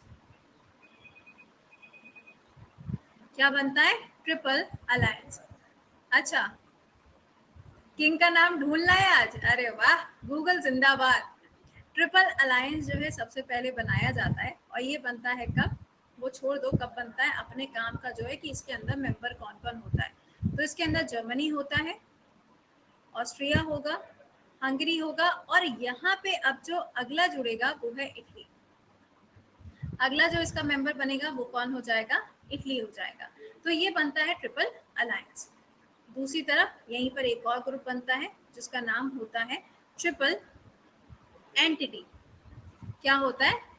Triple entity. Triple entity जो ये ग्रुप बनता है, इसके अंदर देखो ब्रिटेन होगा, फ्रांस होगा, रशिया होगा, ठीक है। इन तीनों का ग्रुप बनता है। ऊपर भी 3 नजर आ रहे हैं और नीचे के साइड पे भी आपको 3 नजर आ रहे हैं, है ना। लेकिन इसके बाद में क्या होगा, इसके बाद में जो चीजें हैं वो और ज्यादा एक्सपैंड करना शुरू हो जाती है।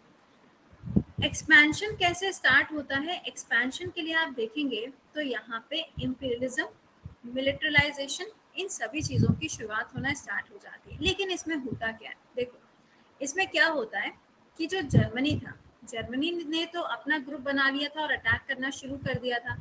लेकिन इस कहानी के अंदर जो यूएसए की एंट्री होती है वो कब होगी? यूएसए इसके अंदर एंट्री करेगा 1917 में। कब आएगा? 1917 के अंदर यूएसए जो है वो इसके अंदर एंट्री लेता है। यूएसए किसके साथ में मिलके काम करेगा? तो ये रशिया के साथ में मिलके काम करेगा। ध्यान देना, यूएसए जो था वो पहले रशिया के साथ में मिलके ही काम कर रहा था, और आगे चल के सेकेंड वाले वर्ल्ड वॉर में भी यूएसए जो था वो यूएसएसआर के साथ में ही मिलके काम कर रहा था। लेकिन होता क्या है, जब बारी आती है 1945 की, तो उस टाइम पे यूएसए जो है वो यूएसएसआर को बिना बताए जाके जापान के ऊपर अटैक कर देता है। जब अटैक करता है तो वहाँ पे बॉम्ब गिरा देता है, और बॉम्ब गिराने के बाद में यूएसएसआर जो है वो नाराज हो जाता है। कहता भाई तुम हमको नहीं बताया, तुम अकेले चले गए वहाँ सैर करने के लिए, और बॉम्ब वॉम्ब गिरा के चले आए, हमको कुछ पता ही नहीं चला।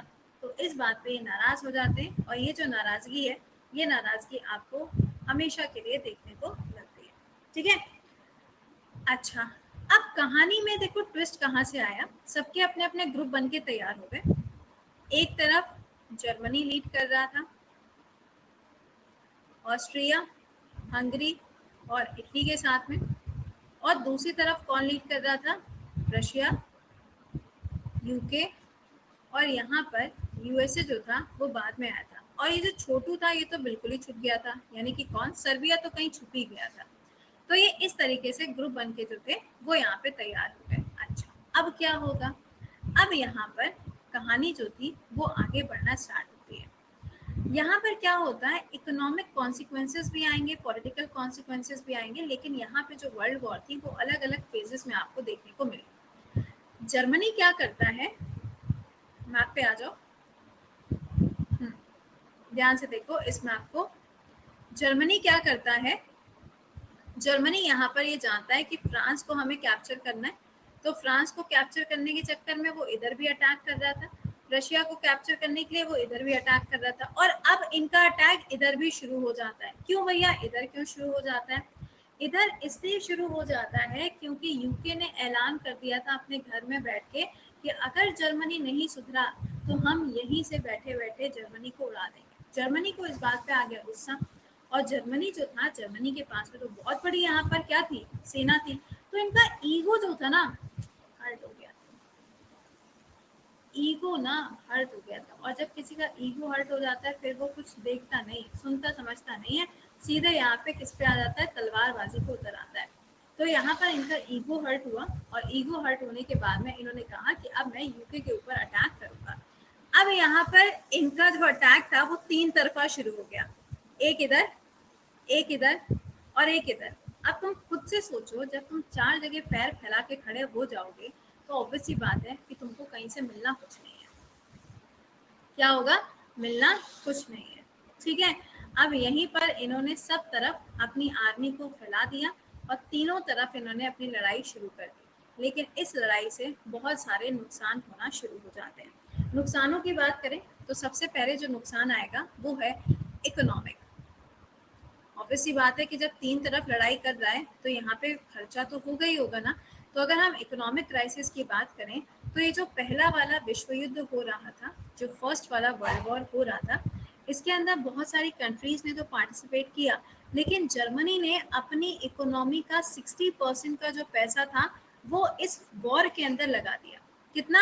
60% का जो पैसा था वो इस वॉर के अंदर लगा दिया, जिसकी वजह से जर्मनी के अंदर इन्फ्लेशन आना शुरू हो जाता है। 60% का पैसा लगाना कोई छोटी मोटी बात नहीं थी और ये पैसा धीरे धीरे करके क्या हो गया? बढ़ता चला गया, बढ़ता चला गया। क्यों? क्योंकि भैया एक्सपेंसेस भी तो बढ़ रहे थे ना, पैसा तो लगाना ही पड़ेगा। अच्छा, दूसरा क्या हुआ? दूसरा यहाँ पे ध्यान से देखिएगा इस मैप में, कल के क्लास में मैंने आपको बोला था कि जो जर्मनी था वो ये जो पोलैंड वाला तुमको एरिया दिख रहा है, आज के टाइम का जो पोलैंड है वो यहाँ से क्रॉस करके जा रहा था। तो जर्मनी ने क्या किया? पूरे पोलैंड को कैप्चर कर लिया और ये रशिया की तरफ बढ़ना शुरू करता है ना।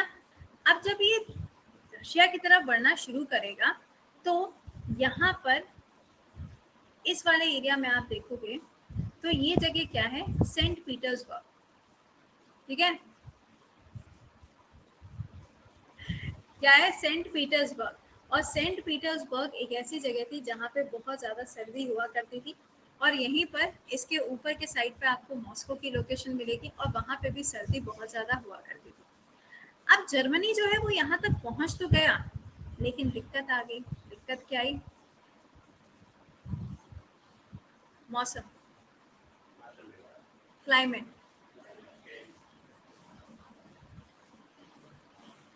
दिक्कत क्या आई? दिक्कत आई मौसम। ठीक है ना। अब यहाँ पे जो सीजन था उस सीजन की वजह से काफी ज्यादा दिक्कतें आनी थी, क्योंकि ऊपर के साइड पे क्या था? वहां पे काफी ज्यादा सर्दी थी। अब इनके जो सोल्जर्स थे उनको सरवाइव करने में दिक्कत तो होनी थी। तो रशिया यहाँ पे इस बात को जानता था कि हमें जो यहाँ पे बचा सकता है वो क्या होगा? वो होगा क्लाइमेट। तो यहाँ पे सीन कुछ ऐसा था, इधर से जर्मनी की सेना आती है, यहाँ पे सेंट पीटर्सबर्ग, यहाँ पे मॉस्को और यहाँ पे इस बॉर्डर पे रशिया अपनी सेना को लगा देता है। क्या करेगा? रशिया अपनी सेना को यहाँ पर लगा देता है, क्योंकि उसे पता है कि यार यहाँ तक जाने का कोई फायदा है नहीं, क्योंकि ये लोग यहाँ से क्रॉस करके यहाँ आ नहीं पाएंगे। ये नॉर्मल सी बात थी, सबको पता था। जर्मनी की सेना जैसे ही यहाँ पे पहुंचती है, यहाँ का क्लाइमेट इतना इतना इतना ज्यादा खराब होता है कि टेम्परेचर जो होता है -72 -73 कुछ इस टाइप का टेम्परेचर यहाँ होता है। अब इनको सरवाइव करने के लिए दिक्कत होने लगी, है ना। अब इनको सरवाइव करने में दिक्कत होने लगी। सरवाइव करने में जब दिक्कत होगी तो कहेंगे कि भैया अब कुछ एक्स्ट्रा हो जाए, है ना। तो ये जो मौसम था वो जर्मनी का साथ छोड़ देता है और जर्मनी के जो सोल्जर्स थे, बहुत सारे सोल्जर्स यहाँ पे ठंडी की वजह से मर जाते हैं और यहाँ पे जर्मनी डिसाइड करता है कि हमारे लिए अब सर्वाइवल जो है वो बिल्कुल भी पॉसिबल नहीं है। तो जर्मनी क्या करेगा? अब यहाँ से अपनी सेना को वापस भेजना शुरू करेगा, लेकिन इनके साथ खेल हो गया। इनके साथ में खेल हो गया। खेल क्या हो गया? जब ये पीछे की तरफ वापस आ रहे थे, इस मैप को देखो एक बार फिर से, जब ये यहाँ से पीछे की तरफ वापस आना शुरू करते हैं तो पीछे की तरफ से इनके ऊपर अटैक करने के लिए कौन आ रहा होता है? यूके आ रहा होता है। लेकिन यूके जो है वो डायरेक्टली जर्मनी के ऊपर नहीं आता है। यूके भी वही रास्ता इस्तेमाल करता है जो जर्मनी ने किया था। जर्मनी बेल्जियम से होते हुए फ्रांस में गया था, तो यूके भी फ्रांस से होते हुए जर्मनी के अंदर आना शुरू करता है। अब ये इधर से वापस आ रहे हैं, ये इधर से एंट्री ले रहे हैं। अब ऑब्वियस सी बात है दोनों आमने सामने एक बार आ ही जाएंगे, आमना सामना तो होना ही होना था। अब इसके ऊपर भी जो पैसा था वो बहुत ज़्यादा खर्च होना शुरू हो गया। एक्सपेंसेस जो थे वो बढ़ते चले जा रहे थे, एक्सपेंसिव कम होने का नाम नहीं ले रहे थे। मौसम बड़ा बेईमान था, अरे भैया आने वाला कोई बड़ा तूफान था, है ना। अब यहाँ पे क्या था, एक्सपेंसेस बढ़ते जा रहे थे। एक्सपेंसेस बढ़ने के साथ साथ में यहाँ पे पॉलिटिकल चीजें भी बड़ी टेंशनें आ गई। पॉलिटिकल चीजों का क्या मतलब है वो भी जान लो। पॉलिटिकल रीजन का मतलब यहाँ पे ये है कि रशिया के अंदर उस टाइम पे जो जार था, जार का मतलब होता है किंग, ठीक है, वो था निकोलस टू। कौन था? Nicholas two. ये जो निकोलस टू था, इसने कसम खाई हुई थी कि अगर ये लोग आ गए हमारे यहाँ पे तो इन लोगों को दौड़ा दौड़ा के तो मारेंगे ही मारेंगे। लेकिन दूसरी तरफ जो कोरिया वाला पेनिनसुला था, जो कोरिया वाला पेनिनसुला था, जो आज के टाइम में आप साउथ कोरिया और नॉर्थ कोरिया देखते हैं, उस जगह को इन्होंने हड़पने के बारे में सोचा हुआ था। तो रशिया उस टाइम पे ऐसा नहीं था कि वो सिर्फ ये सोच रहा था कि जर्मनी के साथ में हमें लड़ना है, दूसरी तरफ ये भी सोच रहा था कि कोरियन पेनिनसुला को हम क्या करेंगे, पूरी तरीके से अपने अंडर में कर लेंगे। तो यहाँ पर क्या हुआ, निकोलस जो है ये वार्निंग देता है जर्मनी को, ऑस्ट्रिया को और हंगरी को, इन तीनों को ये वार्निंग देता है। और जब इन तीनों को वार्निंग देता है तो मैंने अभी आपको बताया ना कि इटली की एंट्री हो जाती है। तो इटली की एंट्री एक्चुअल में यहाँ से होती है, क्योंकि इटली में होता है ओटोमन एम्पायर। इटली में कौन सी एम्पायर है? ओटोमन एम्पायर है। और ओटोमन एम्पायर का झगड़ा किसके साथ में था? जार के साथ में था। तो इन्होंने सोचा कि भैया जब गंगा जी बही रही है तो बहती गंगा में हाथ धो लेना चाहिए। तो जार के अगेंस्ट में ओटोमन एम्पायर जो है वो जर्मनी को सपोर्ट करता है और अपनी पूरी की पूरी जो सेना है उसको जर्मनी के साथ में खड़ा कर देता है, ठीक है। लेकिन रशिया की जो आर्मी थी वो तो पावरफुल थी, लेकिन जर्मनी के आगे वो कुछ भी नहीं थी। बट इन सबसे जो पावरफुल था वो था यूके। इन सबसे पावरफुल जो था वो कौन था? यूके था। अब यूके का क्या हुआ? यूके उधर से अटैक करने आ ही रहा था। तो अब वो समय आ जाता है जब एक तरफ यूके और एक तरफ जर्मनी आपको आमने सामने मिलेगा। ये कहाँ पर होता है? ये होता है जर्मनी के बॉर्डर पर। जर्मनी के बॉर्डर पे जब ये दोनों आमने सामने होते हैं, ऑब्वियस सी बात है अब तो लड़ाई होनी थी। अब तो लड़ाई को कोई रोक ही नहीं सकता था। और इस लड़ाई के अंदर लाखों सोल्जर्स थे जिनकी डेथ होती है। लाखों की तादाद में सोल्जर्स होते हैं जिनकी डेथ होती है। और यहीं से डिसाइड किया जाता है कि जितनी भी पुरानी एम्पायर्स थी अब उनको समाप्त किया जाएगा और हर एक देश जो है वो इंडिपेंडेंट हो जाएगा, आज़ाद हो जाएगा, ठीक है ना। तो यहाँ पर क्या होता है कि हर एक कंट्री जो है वो इंडिपेंडेंट होगी। ऑस्ट्रिया अलग हो जाएगी, हंगरी अलग हो जाएगी, जर्मनी ऑलरेडी अलग थी, इटली ये भी अलग थी। तो अब यहाँ पे क्या होगा, सब के सब अलग अलग यहाँ पे डिवाइड हो जाएंगे और ये जो ओटोमन एम्पायर थी ये पूरी तरीके से समाप्त हो जाएगी। राइट, पहली चीज तो ये हुई। दूसरी चीज क्या हुई, जो पोलैंड वाला एरिया था जिसको जर्मनी ने हड़प लिया था, इस जगह को यहाँ पर दो हिस्सों में बांट दिया जाता है। यहाँ पर एक हिस्सा जाता है जर्मनी के पास में और एक हिस्सा जाता है रशिया के पास में। ये डिवीजन भी कौन करता है? ये डिवीजन किया जाता है यूके के द्वारा। कौन करेगा? यूके के द्वारा ये डिवीजन किया जाता है। अगला पॉइंट क्या आएगा? अगला पॉइंट यहाँ पर ये है कि जो ओटोमन एम्पायर है, ठीक है ना, ओटोमन एम्पायर जो है वो यूरोप से खत्म हो जाती है और ये किधर की तरफ चले जाते हैं? टर्की की तरफ चले जाते हैं। आपने इस्तांबुल का नाम सुना होगा।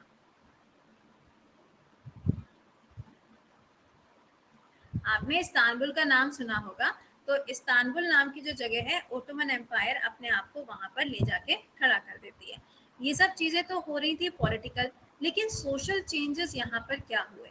इस वॉर के बाद में अगर आप सोशल चेंजेस की बात करेंगे तो यहाँ पे मिलियन लोग जो थे उनकी डेथ हो जाती है। बहुत सारे लोगों की डेथ होती है, क्योंकि भैया जब वॉर हो रही थी तो इस वॉर के अंदर क्या होगा, जो यंग जनरेशन है वही लोग तो यहाँ पर होंगे ना। अब इस वॉर के अंदर इतने सारे यंग जनरेशन, इतने सारे यंग मैन जो थे उनकी डेथ हो गई, जिसकी वजह से अब जो विमेन्स थी उनको काम करने के लिए बाहर निकलना पड़ता है, क्योंकि अगर वो काम नहीं करेंगी तो उनका घर कैसे चलेगा। तो यहाँ पर अब विमेन्स को क्या करना पड़ा? विमेन्स को घरों के बाहर निकलना पड़ा। उन लोगों ने फैक्ट्रीज के अंदर काम करना शुरू किया, एक दूसरे के घरों में काम करना शुरू किया। और यहाँ पे जाते जाते विमेन्स जो होती हैं उनको राइट टू वोट मिल जाता है। अब इनके पास में वोट करने का जो अधिकार था वो भी इनको मिल जाता है। इसके बाद में क्या होता है, इसके बाद में एक ट्रीटी साइन की जाती है। इसके बाद में एक ट्रीटी साइन की जाती है और इस ट्रीटी को बेइज्जती के रूप में लिया जाता है जर्मनी के द्वारा। ट्रीटी का नाम है treaty of Versailles. Treaty of Versailles, ये जो ट्रीटी है जर्मनी इसको अपनी बेइज्जती मानता है। ये ट्रीटी जो है, ये ध्यान दीजिएगा, ये सब साइन होगी 1919 में इसको साइन किया जाता है। एंड ये ट्रीटी कहती है कि now it's a end of what, it's a end of world war 1। इसके अंदर क्या क्या बातें लिखी जाती हैं जरा उनके बारे में जानिएगा। इसके अंदर एक तरफ तो कहा जाता है कि फ्रांस का जितना भी लॉस हुआ है वो सारा का सारा लॉस किसे चुकाना पड़ेगा, जर्मनी को चुकाना पड़ेगा। फिर बोला गया कि फ्रांस जो था, जिसका विवाद चल रहा था जर्मनी के साथ में कौन सी वाली जगह को लेकर, इस वाली जगह को लेकर, ये जगह पूरी तरीके से अब किसकी हो गई, फ्रांस की हो गई। फिर क्या हुआ, फिर यहाँ पे बोला गया कि जो डेनमार्क वाला एरिया है जिसको यहाँ पर जर्मनी ने एनेक्स कर लिया था, जर्मनी ने जिसको हड़प लिया था, ये एरिया भी अब क्या हो गया, फ्री हो गया, इंडिपेंडेंट हो गया। इसके बाद में मिलिट्री कॉजेस क्या क्या हुए, मिलिट्री की अगर आप बात करें तो मिलिट्री के अंदर भी तो काफी सारे चेंजेस हुए होंगे। मिलिट्री में बोला गया कि भैया जितने भी ये सोल्जर्स मरे हैं इन सबको अब आप मुआवजा दोगे, ठीक है ना, इन सबको अब आप मुआवजा दोगे, इन सबको आप कंपनसेशन प्रोवाइड करोगे। और साथ में यहाँ पर ये भी बोला गया कि 1 लाख से ज्यादा जो सोल्जर्स यहाँ पे मरे हैं वो सिर्फ और सिर्फ जर्मनी के हैं।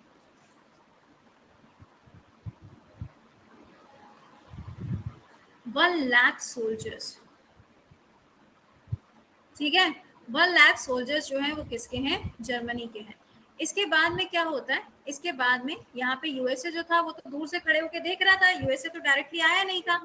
तो यहाँ पर जो सुपर हीरो बनता है वो सुपर हीरो कौन बना, ब्रिटेन यहाँ पर सुपर हीरो बनता है।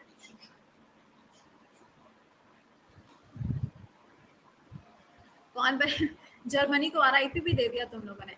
तो यहाँ पे सुपर हीरो कौन बन के आएगा, यूके जो है वो यहाँ पे सुपर हीरो बनता है। एंड इनकी सिचुएशन ऐसी थी जर्मनी की कि 2010 तक इन्होंने सिर्फ और सिर्फ खर्चा उठाया है, पहली वाली वर्ल्ड वॉर का जो खर्चा हुआ था, जो जो इनको इस ट्रीटी के अंदर लिखा गया था वो इन्होंने 2010 तक भर पाया है। तो समझ लो कितना ज्यादा लॉस हुआ होगा कि 2010 आ गया, जब आप लोग ऑलरेडी यहाँ पे प्राइमरी क्लासेस में, प्राइमरी चलेगा, प्राइमरी क्लासेस में थे, तब यहाँ पर क्या हुआ, उस टाइम पर इन लोगों की कहानी ऐसे हो गई, ठीक है। और इसके बाद में वर्ल्ड वॉर 2 आएगा, वो भी हम लोग यहाँ पर पढ़ेंगे, उसकी भी आगे की कहानी चलेगी, ठीक है। यहाँ तक सबको समझ में आ गया। हिटलर अभी आएगा, रुको, हिटलर की कहानी अभी बाकी है, ठीक है। चलिए, तो मैंने यहाँ तक आज आपको पढ़ा दिया, इसके आगे का हम लोग कल की क्लास में पढ़ेंगे। अभी आपसे मिलेंगे एनालिसिस के सेशन में, वाईफाई स्टडी के क्लास में, और फिर शाम को 4 बजे मुलाकात होगी, ठीक है। एंड अगेन एक बात और, पेड बैचेस जो है if you want to join, तो कल आपका ये जो ऑफर है that is going to end, offer आपका कल खत्म हो जाएगा। तो अगर आपने अभी तक ज्वाइन नहीं किया तो आप उसको ज्वाइन कर लीजिएगा। All good to go, okay. अब आप मुझे यहाँ पे बताना शुरू करो। सबसे पहली चीज, पिछले वाले क्लास में मैंने आपको पढ़ाया था कि किस तरीके से यूएसए जो था, यूएसए का इन्वॉल्वमेंट हो जाता है, लेकिन जो यूएसए का इन्वॉल्वमेंट होता है वो किस बेसिस पे होता है, पैसों को लेकर हो, यानी कि फाइनेंशियल सपोर्ट जो होता है वो यहाँ पे प्रोवाइड किया जाता है ना। इसके बाद में मैंने आपको बताया था किसके बारे में, ट्रीटी ऑफ वर्सलिस के बारे में। ट्रीटी ऑफ वर्सलिस जो थी वो एक ऐसी ट्रीटी साइन की गई थी जिसके अंदर जर्मनी को अपनी बहुत ही ज्यादा बेइज्जती फील होती है। उन्हें लगता है कि यार ये क्या हो गया, मतलब यहाँ पर सबके सामने उनको इंसल्टिंग फील लगता है। देख रहे हो बेटा, खाना आया है कमेंट बॉक्स में मनीष का, 56 भोग आया है कमेंट बॉक्स के अंदर, देख रहे हो, गजब, हाँ बेटा गजब। चलिए, तो यहाँ पे इस कहानी को आगे लेके चलते हैं और जरा देखते हैं कि यहाँ पे कंक्लूजन क्या क्या निकलता है। हेडिंग बना लीजिएगा कंक्लूजन, ठीक है। देखिए, सबसे पहला कंक्लूजन यहाँ से ये निकलता है कि जो यूएसए था, जो अमेरिका था, ये पूरी दुनिया के अंदर सबसे ज्यादा पावरफुल बन जाता है। सबसे ज़्यादा पावरफुल क्यों बन जाता है? क्योंकि ये वो कंट्री थी जो दूर से बैठ के तमाशा देख रही थी और इसको तमाशा देखने में मज़ा भी बहुत आ रहा था और ये लोग डायरेक्टली इसके अंदर इन्वॉल्व भी नहीं हुए। अगर डायरेक्टली इन्वॉल्व होते तो यहाँ पे इनका क्या सोल्जर्स जो थे वो भी इन्वॉल्व होते, लेकिन इनके सोल्जर्स इन्वॉल्व हुए नहीं, सिर्फ पैसा देके इनका काम चल गया। तो यहाँ से जो सबसे बड़ी सुपर पावर निकल के आती है वो कौन थी? वो थी यूएसए। तो अगर मैम यूएसए सबसे बड़ी सुपर पावर थी तो यूके का क्या हुआ या फिर ब्रिटेन का क्या हुआ? ब्रिटेन जो था ये अपने आप को अभी भी क्या समझ रहा था? सुपर पावर ही समझ रहा था।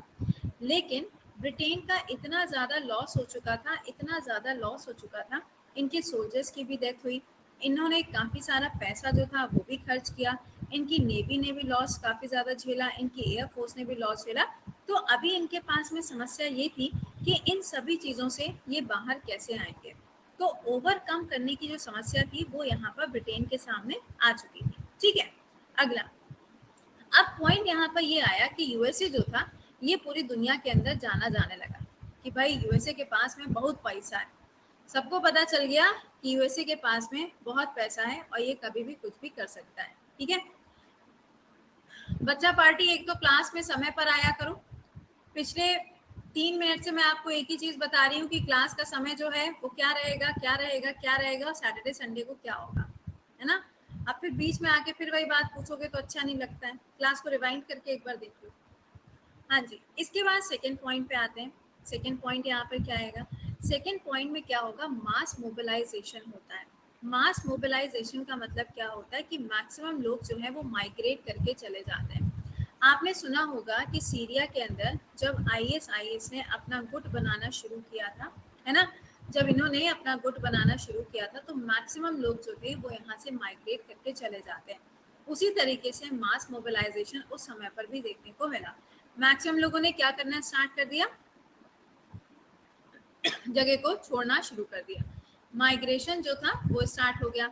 माइग्रेशन स्टार्ट होने के साथ साथ में जो विमेंस थी उन्होंने बाहर निकलना शुरू कर दिया और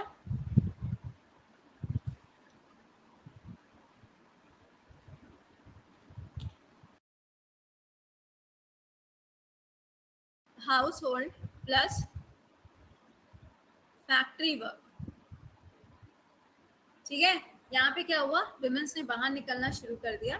विमेंस ने यहाँ पे अपने घर के कामों में तो अपना काम जैसे कर रहे थे वैसे किया, लेकिन साथ साथ में जो फैक्ट्रीज वगैरह थी वहां पर भी इन्होंने काम करना शुरू कर दिया। जब इन्होंने बाहर भी काम करना शुरू कर दिया तो इनको क्या मिल गया? इनको राइट टू वोट मिल गया। इनको राइट टू वोट यहाँ पर दे दिया जाता है। तो राइट टू वोट इनको मिल गया, है ना। अब नेक्स्ट पॉइंट पे आते हैं। अगला पॉइंट क्या था? तीसरा पॉइंट आपके दिमाग में आएगा कि मैम ये जो विमेंस थी ये कहाँ पर काम करना शुरू कर देती हैं?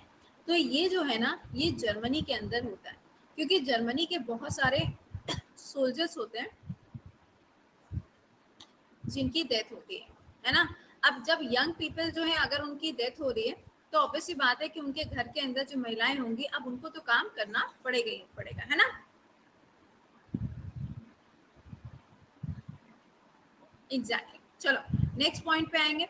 अगला पॉइंट यहाँ पे क्या आता है कि थर्ड वाला जो पॉइंट है उसमें क्या बताया जाता है? इसमें बताया जाता है यूएसए के बारे में, है ना।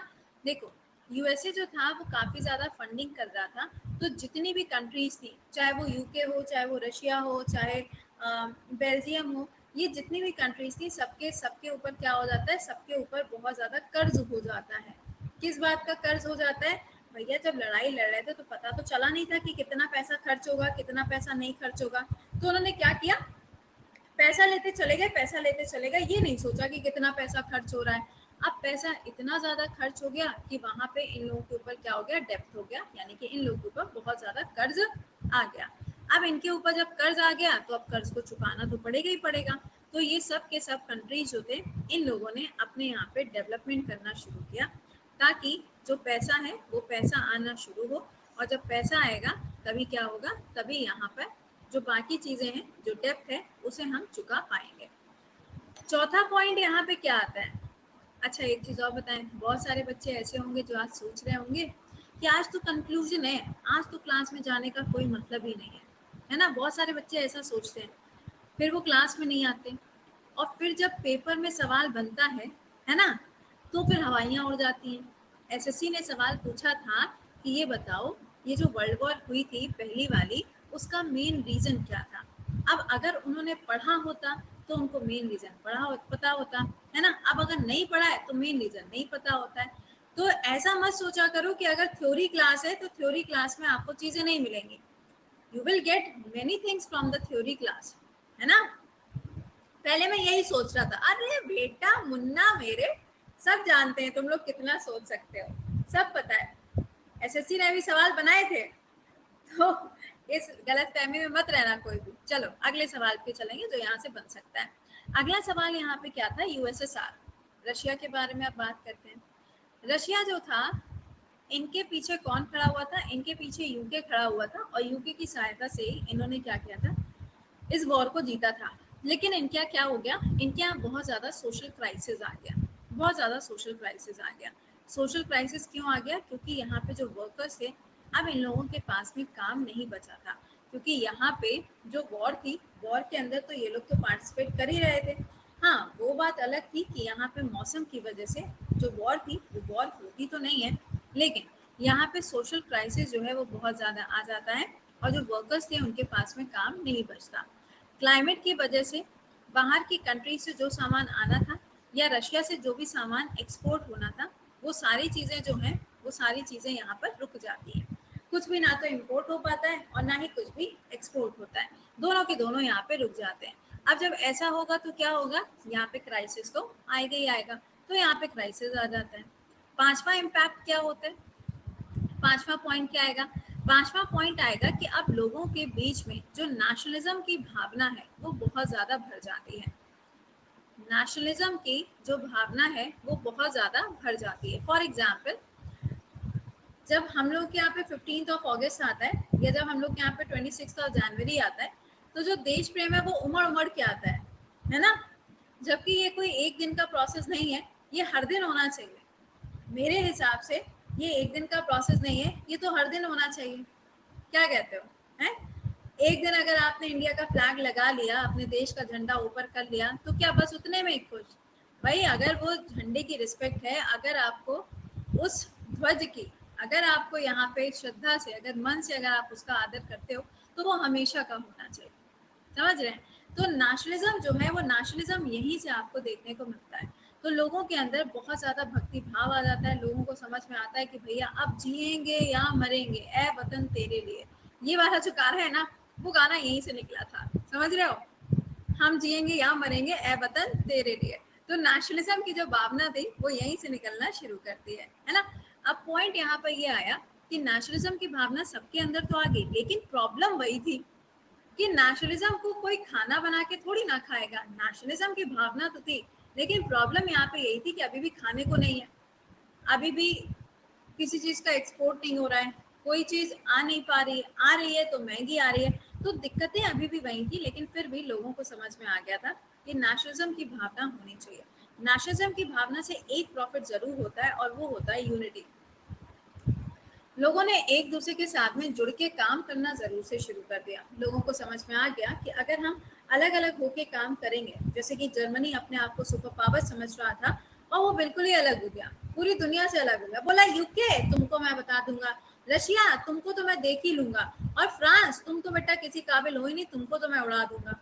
तो जर्मनी इतनी सारी जगह पे अपने हाथ पांव मार रहा था, लेकिन वो ये भूल गया था कि बाकी जो कंट्रीज हैं अगर वो साथ में मिल गई तो दिक्कत किसको होगी, जर्मनी को होगी। और वही दिक्कत यहाँ पे जर्मनी को देखने को मिली। 6th पॉइंट पे आएंगे, treaty of Versailles. 6th point में ट्रीटी ऑफ वर्सलिस जिसको साइन किया गया था, इस ट्रीटी के अंदर लिखा गया था कि ये जो पूरी की पूरी वर्ल्ड वॉर हुई है, इस वर्ल्ड वॉर में जितना भी खर्चा हुआ है, इस वर्ल्ड वॉर में जितना भी सोल्जर्स की डेथ हुई है, उन सबका कंपनसेशन जो है वो जर्मनी को देना पड़ेगा। ये सुनने के बाद में इनके होश उड़ गए, क्योंकि इतना ज़्यादा खर्चा हुआ था, इतने सारे सोल्जर्स की डेथ हुई थी, इन सबको अगर कंपनसेशन देना पड़ेगा तो ये कैसे कर पाएंगे। और वैसे भी जब विश्व युद्ध हुआ है तो बहुत ज़्यादा डिस्ट्रक्शन भी होगा, बहुत ज़्यादा तबाही भी होगी। तो सोचो, तब से लेके इस समय तक जर्मनी ने सिर्फ और सिर्फ अपना जो कर्ज है वो चुकाया है। 1918 से लेके 2010 तक जर्मनी ने सिर्फ और सिर्फ अपना कर्ज चुकाया है कि ये जो वर्ल्ड वॉर के टाइम पे, विश्व युद्ध के टाइम में जो नुकसान हुआ था, उस नुकसान को क्या किया है, पूरा किया है। तो अब आप सोच लो कि कितना ज़्यादा नुकसान हुआ होगा, है ना, कितना ज़्यादा नुकसान हुआ होगा। यूके का भी कर्ज चुकाया, यूएसए का भी कर्ज चुकाया, जितने सोल्जर्स थे उनको कंपनसेशन दिया गया। ये सारी चीज़ें जो हैं वो जर्मनी के द्वारा की गई। नेक्स्ट पॉइंट, पॉइंट नंबर 7 क्या आता है? पॉइंट नंबर 7 आता है creation of the league of nation. यहाँ से डिसाइड किया जाता है कि भैया एक लीग ऑफ नेशन जैसा कुछ होना चाहिए जो क्या करे, आगे चल के विश्व युद्ध जैसी समस्या जो है वो कभी खड़ी ना हो। तो इसके लिए बोला जाता है कि हम क्या बनाते हैं, एक ऐसा संगठन बनाते हैं, एक ऐसा ग्रुप बनाते हैं जिसे हम कहेंगे लीग ऑफ नेशन। ये जो लीग ऑफ नेशन है ये 1919 में आपको देखने को मिलता है। लीग ऑफ नेशन जो है ये आपको 1919 में देखने को मिलता है और इसको बनाया, हाँ आईएलओ भी सेम टाइम पे बनेगा। लीग ऑफ नेशन 100 साल पूरे करवाओगे उसके। चलिए, लीग ऑफ नेशन जो है ये यहाँ पे बन के तैयार हो जाता है। आज के समय पर इसी लीग ऑफ नेशन को कहा जाता है, यूएन के नाम से जाना जाता है। किस नाम से? यूएन के नाम से जाना जाता है। यही लीग ऑफ नेशन जो है आज के टाइम पे आपको पूरी तरीके से फेल होता हुआ देखने को मिलता है। क्यों? क्योंकि इनकी कोई नहीं सुनता, इनकी कोई नहीं सुनता, उल्टा इनको सुना दिया जाता है कि अच्छा तुम ज्यादा मत बोलो। ऐसा कौन कर चुका है? चाइना कर चुका है और रशिया भी ऐसा कर चुका है। रशिया ने तो कई बार इनको धमकी भी दी है कि मैं तो क्विट कर दूंगा, तो यूएन ने बोला अरे नहीं भाई, आप कैसे क्विट कर सकते हैं। तो यहाँ पर ये ध्यान रखना कि लीग ऑफ नेशन की स्थापना जो है वो भी यहीं पर की जाती है ताकि आने वाले समय में कभी भी विश्व युद्ध ना हो, लेकिन आगे चल के ये फेल हो जाएंगे और एक बार फिर से आपको विश्व युद्ध देखने को मिलेगा। अब ये जो सेना यहाँ पे आमने सामने आई थी, यूके वर्सेस जर्मनी,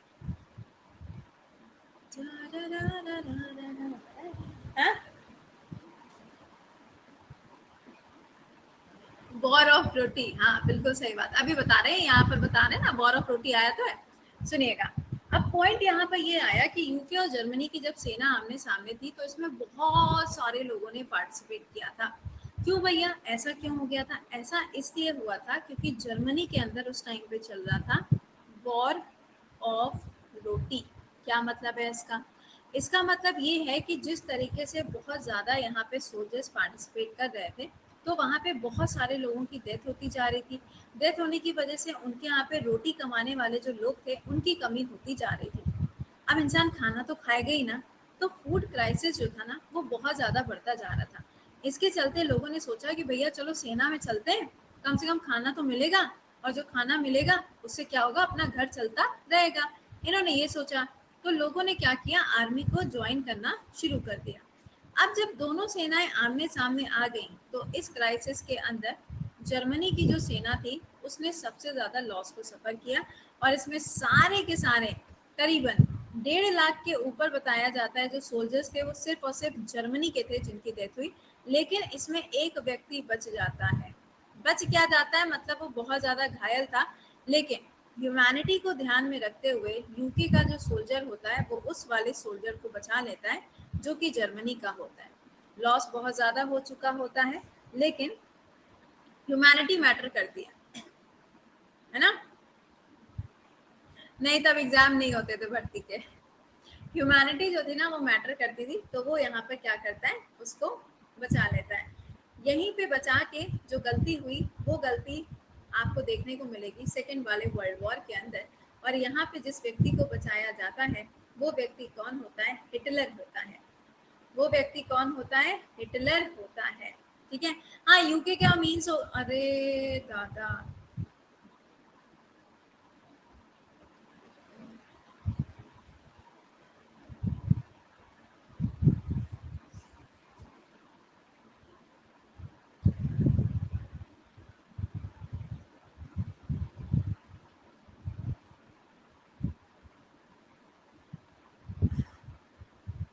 कोई बात नहीं, कोई बात नहीं, कोई बात नहीं, कोई बात नहीं। बेटा तुम पेड, तुम सब्सक्राइब नजर आ रहे हो, आगे देखो तुम्हारे नाम के आगे सब्सक्राइब लिखा हुआ है। बेटा सुबह आ नहीं रहे हो 9 बजे की क्लास में? हैं?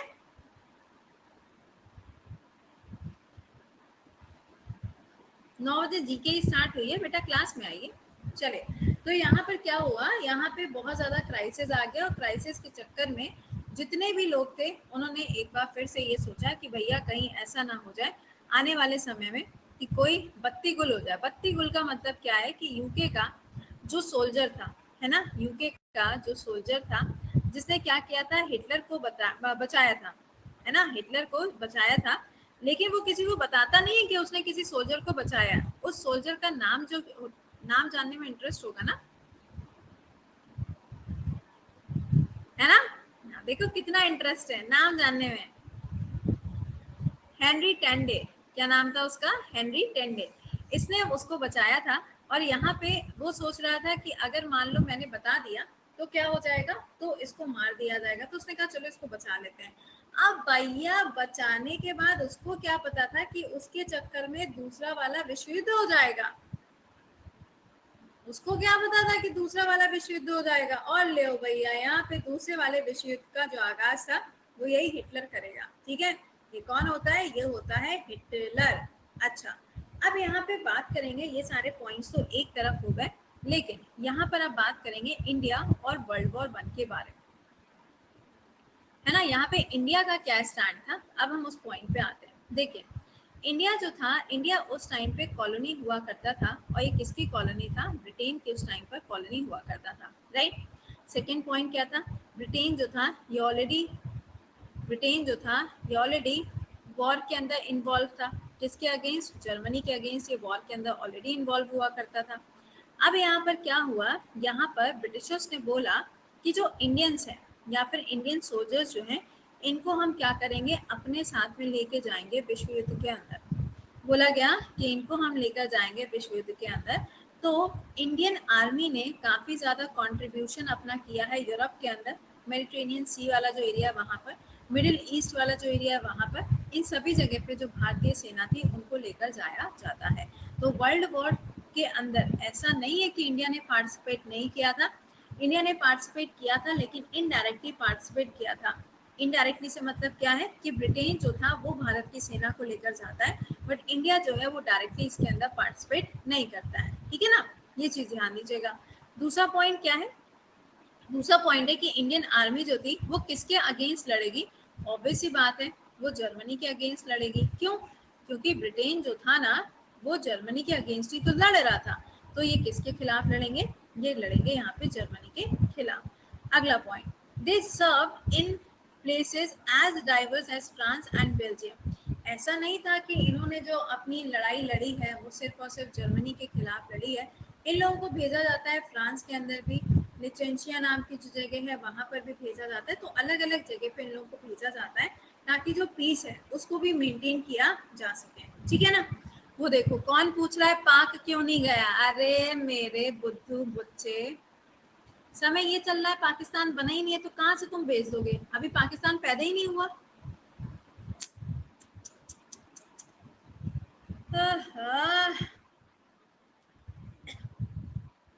पाकिस्तान को पैदा तो होने दो, पाकिस्तान क्यों नहीं गया। चले नेक्स्ट पॉइंट पे आते हैं। मोर देन 70,000 सोल्जर्स, भारत से करीबन 70,000 से ज्यादा जो सोल्जर्स थे उनको बाहर लेकर जाया जाता है।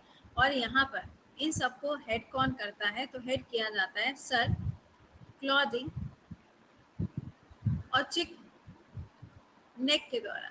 ठीक है, ये उस टाइम पे क्या करता है, उस टाइम पे इंडियन आर्मी को लीड करता है ये। और यही यहाँ पे क्या बोलता है, कहता है कि भैया चांद के पार चलो, 7 समुंदर पार चलो। लेकिन प्रॉब्लम क्या थी कि इंडियंस जो थे वो इसके अंदर जाना नहीं चाहते थे। इंडियंस यहाँ पे जाना नहीं चाहते थे। इंडियंस क्यों नहीं जाना चाहते थे, उनका कहना ये था कि 7 समुंदर पार अगर हम चले गए तो हमारा धर्म जो है वो भ्रष्ट हो जाएगा। उनको लगता था कि वेस्टर्न वाला जो ट्रेडिशन है फिर वो हमारे अंदर आ जाएगा। तो ये लोग जाना ही नहीं चाहते थे, लेकिन इन लोगों को जबरदस्ती यहाँ पर जाना पड़ता है और इसके अंदर पार्टिसिपेट करना पड़ता है। अब यहाँ पे जो कंक्लूजन का आखिरी वाला पार्ट है वो ये है कि ब्रिटेन जो है उसने बहुत सारे लोगों को भी लाके खड़ा किया, पैसा जो है पैसा भी इन्वेस्ट किया, इंडिया से भी पैसा लेकर आए, इंडिया से आर्मी को भी लेकर आए, और इन सभी लोगों को खाना भी दिया गया, पैसा भी दिया गया, हर एक चीज यहाँ पे प्रोवाइड की गई। और यहाँ पे लड़ाई होने के बाद में इन लोगों को बोला गया कि हम आपको क्या करेंगे, कंपनसेशन भी देंगे।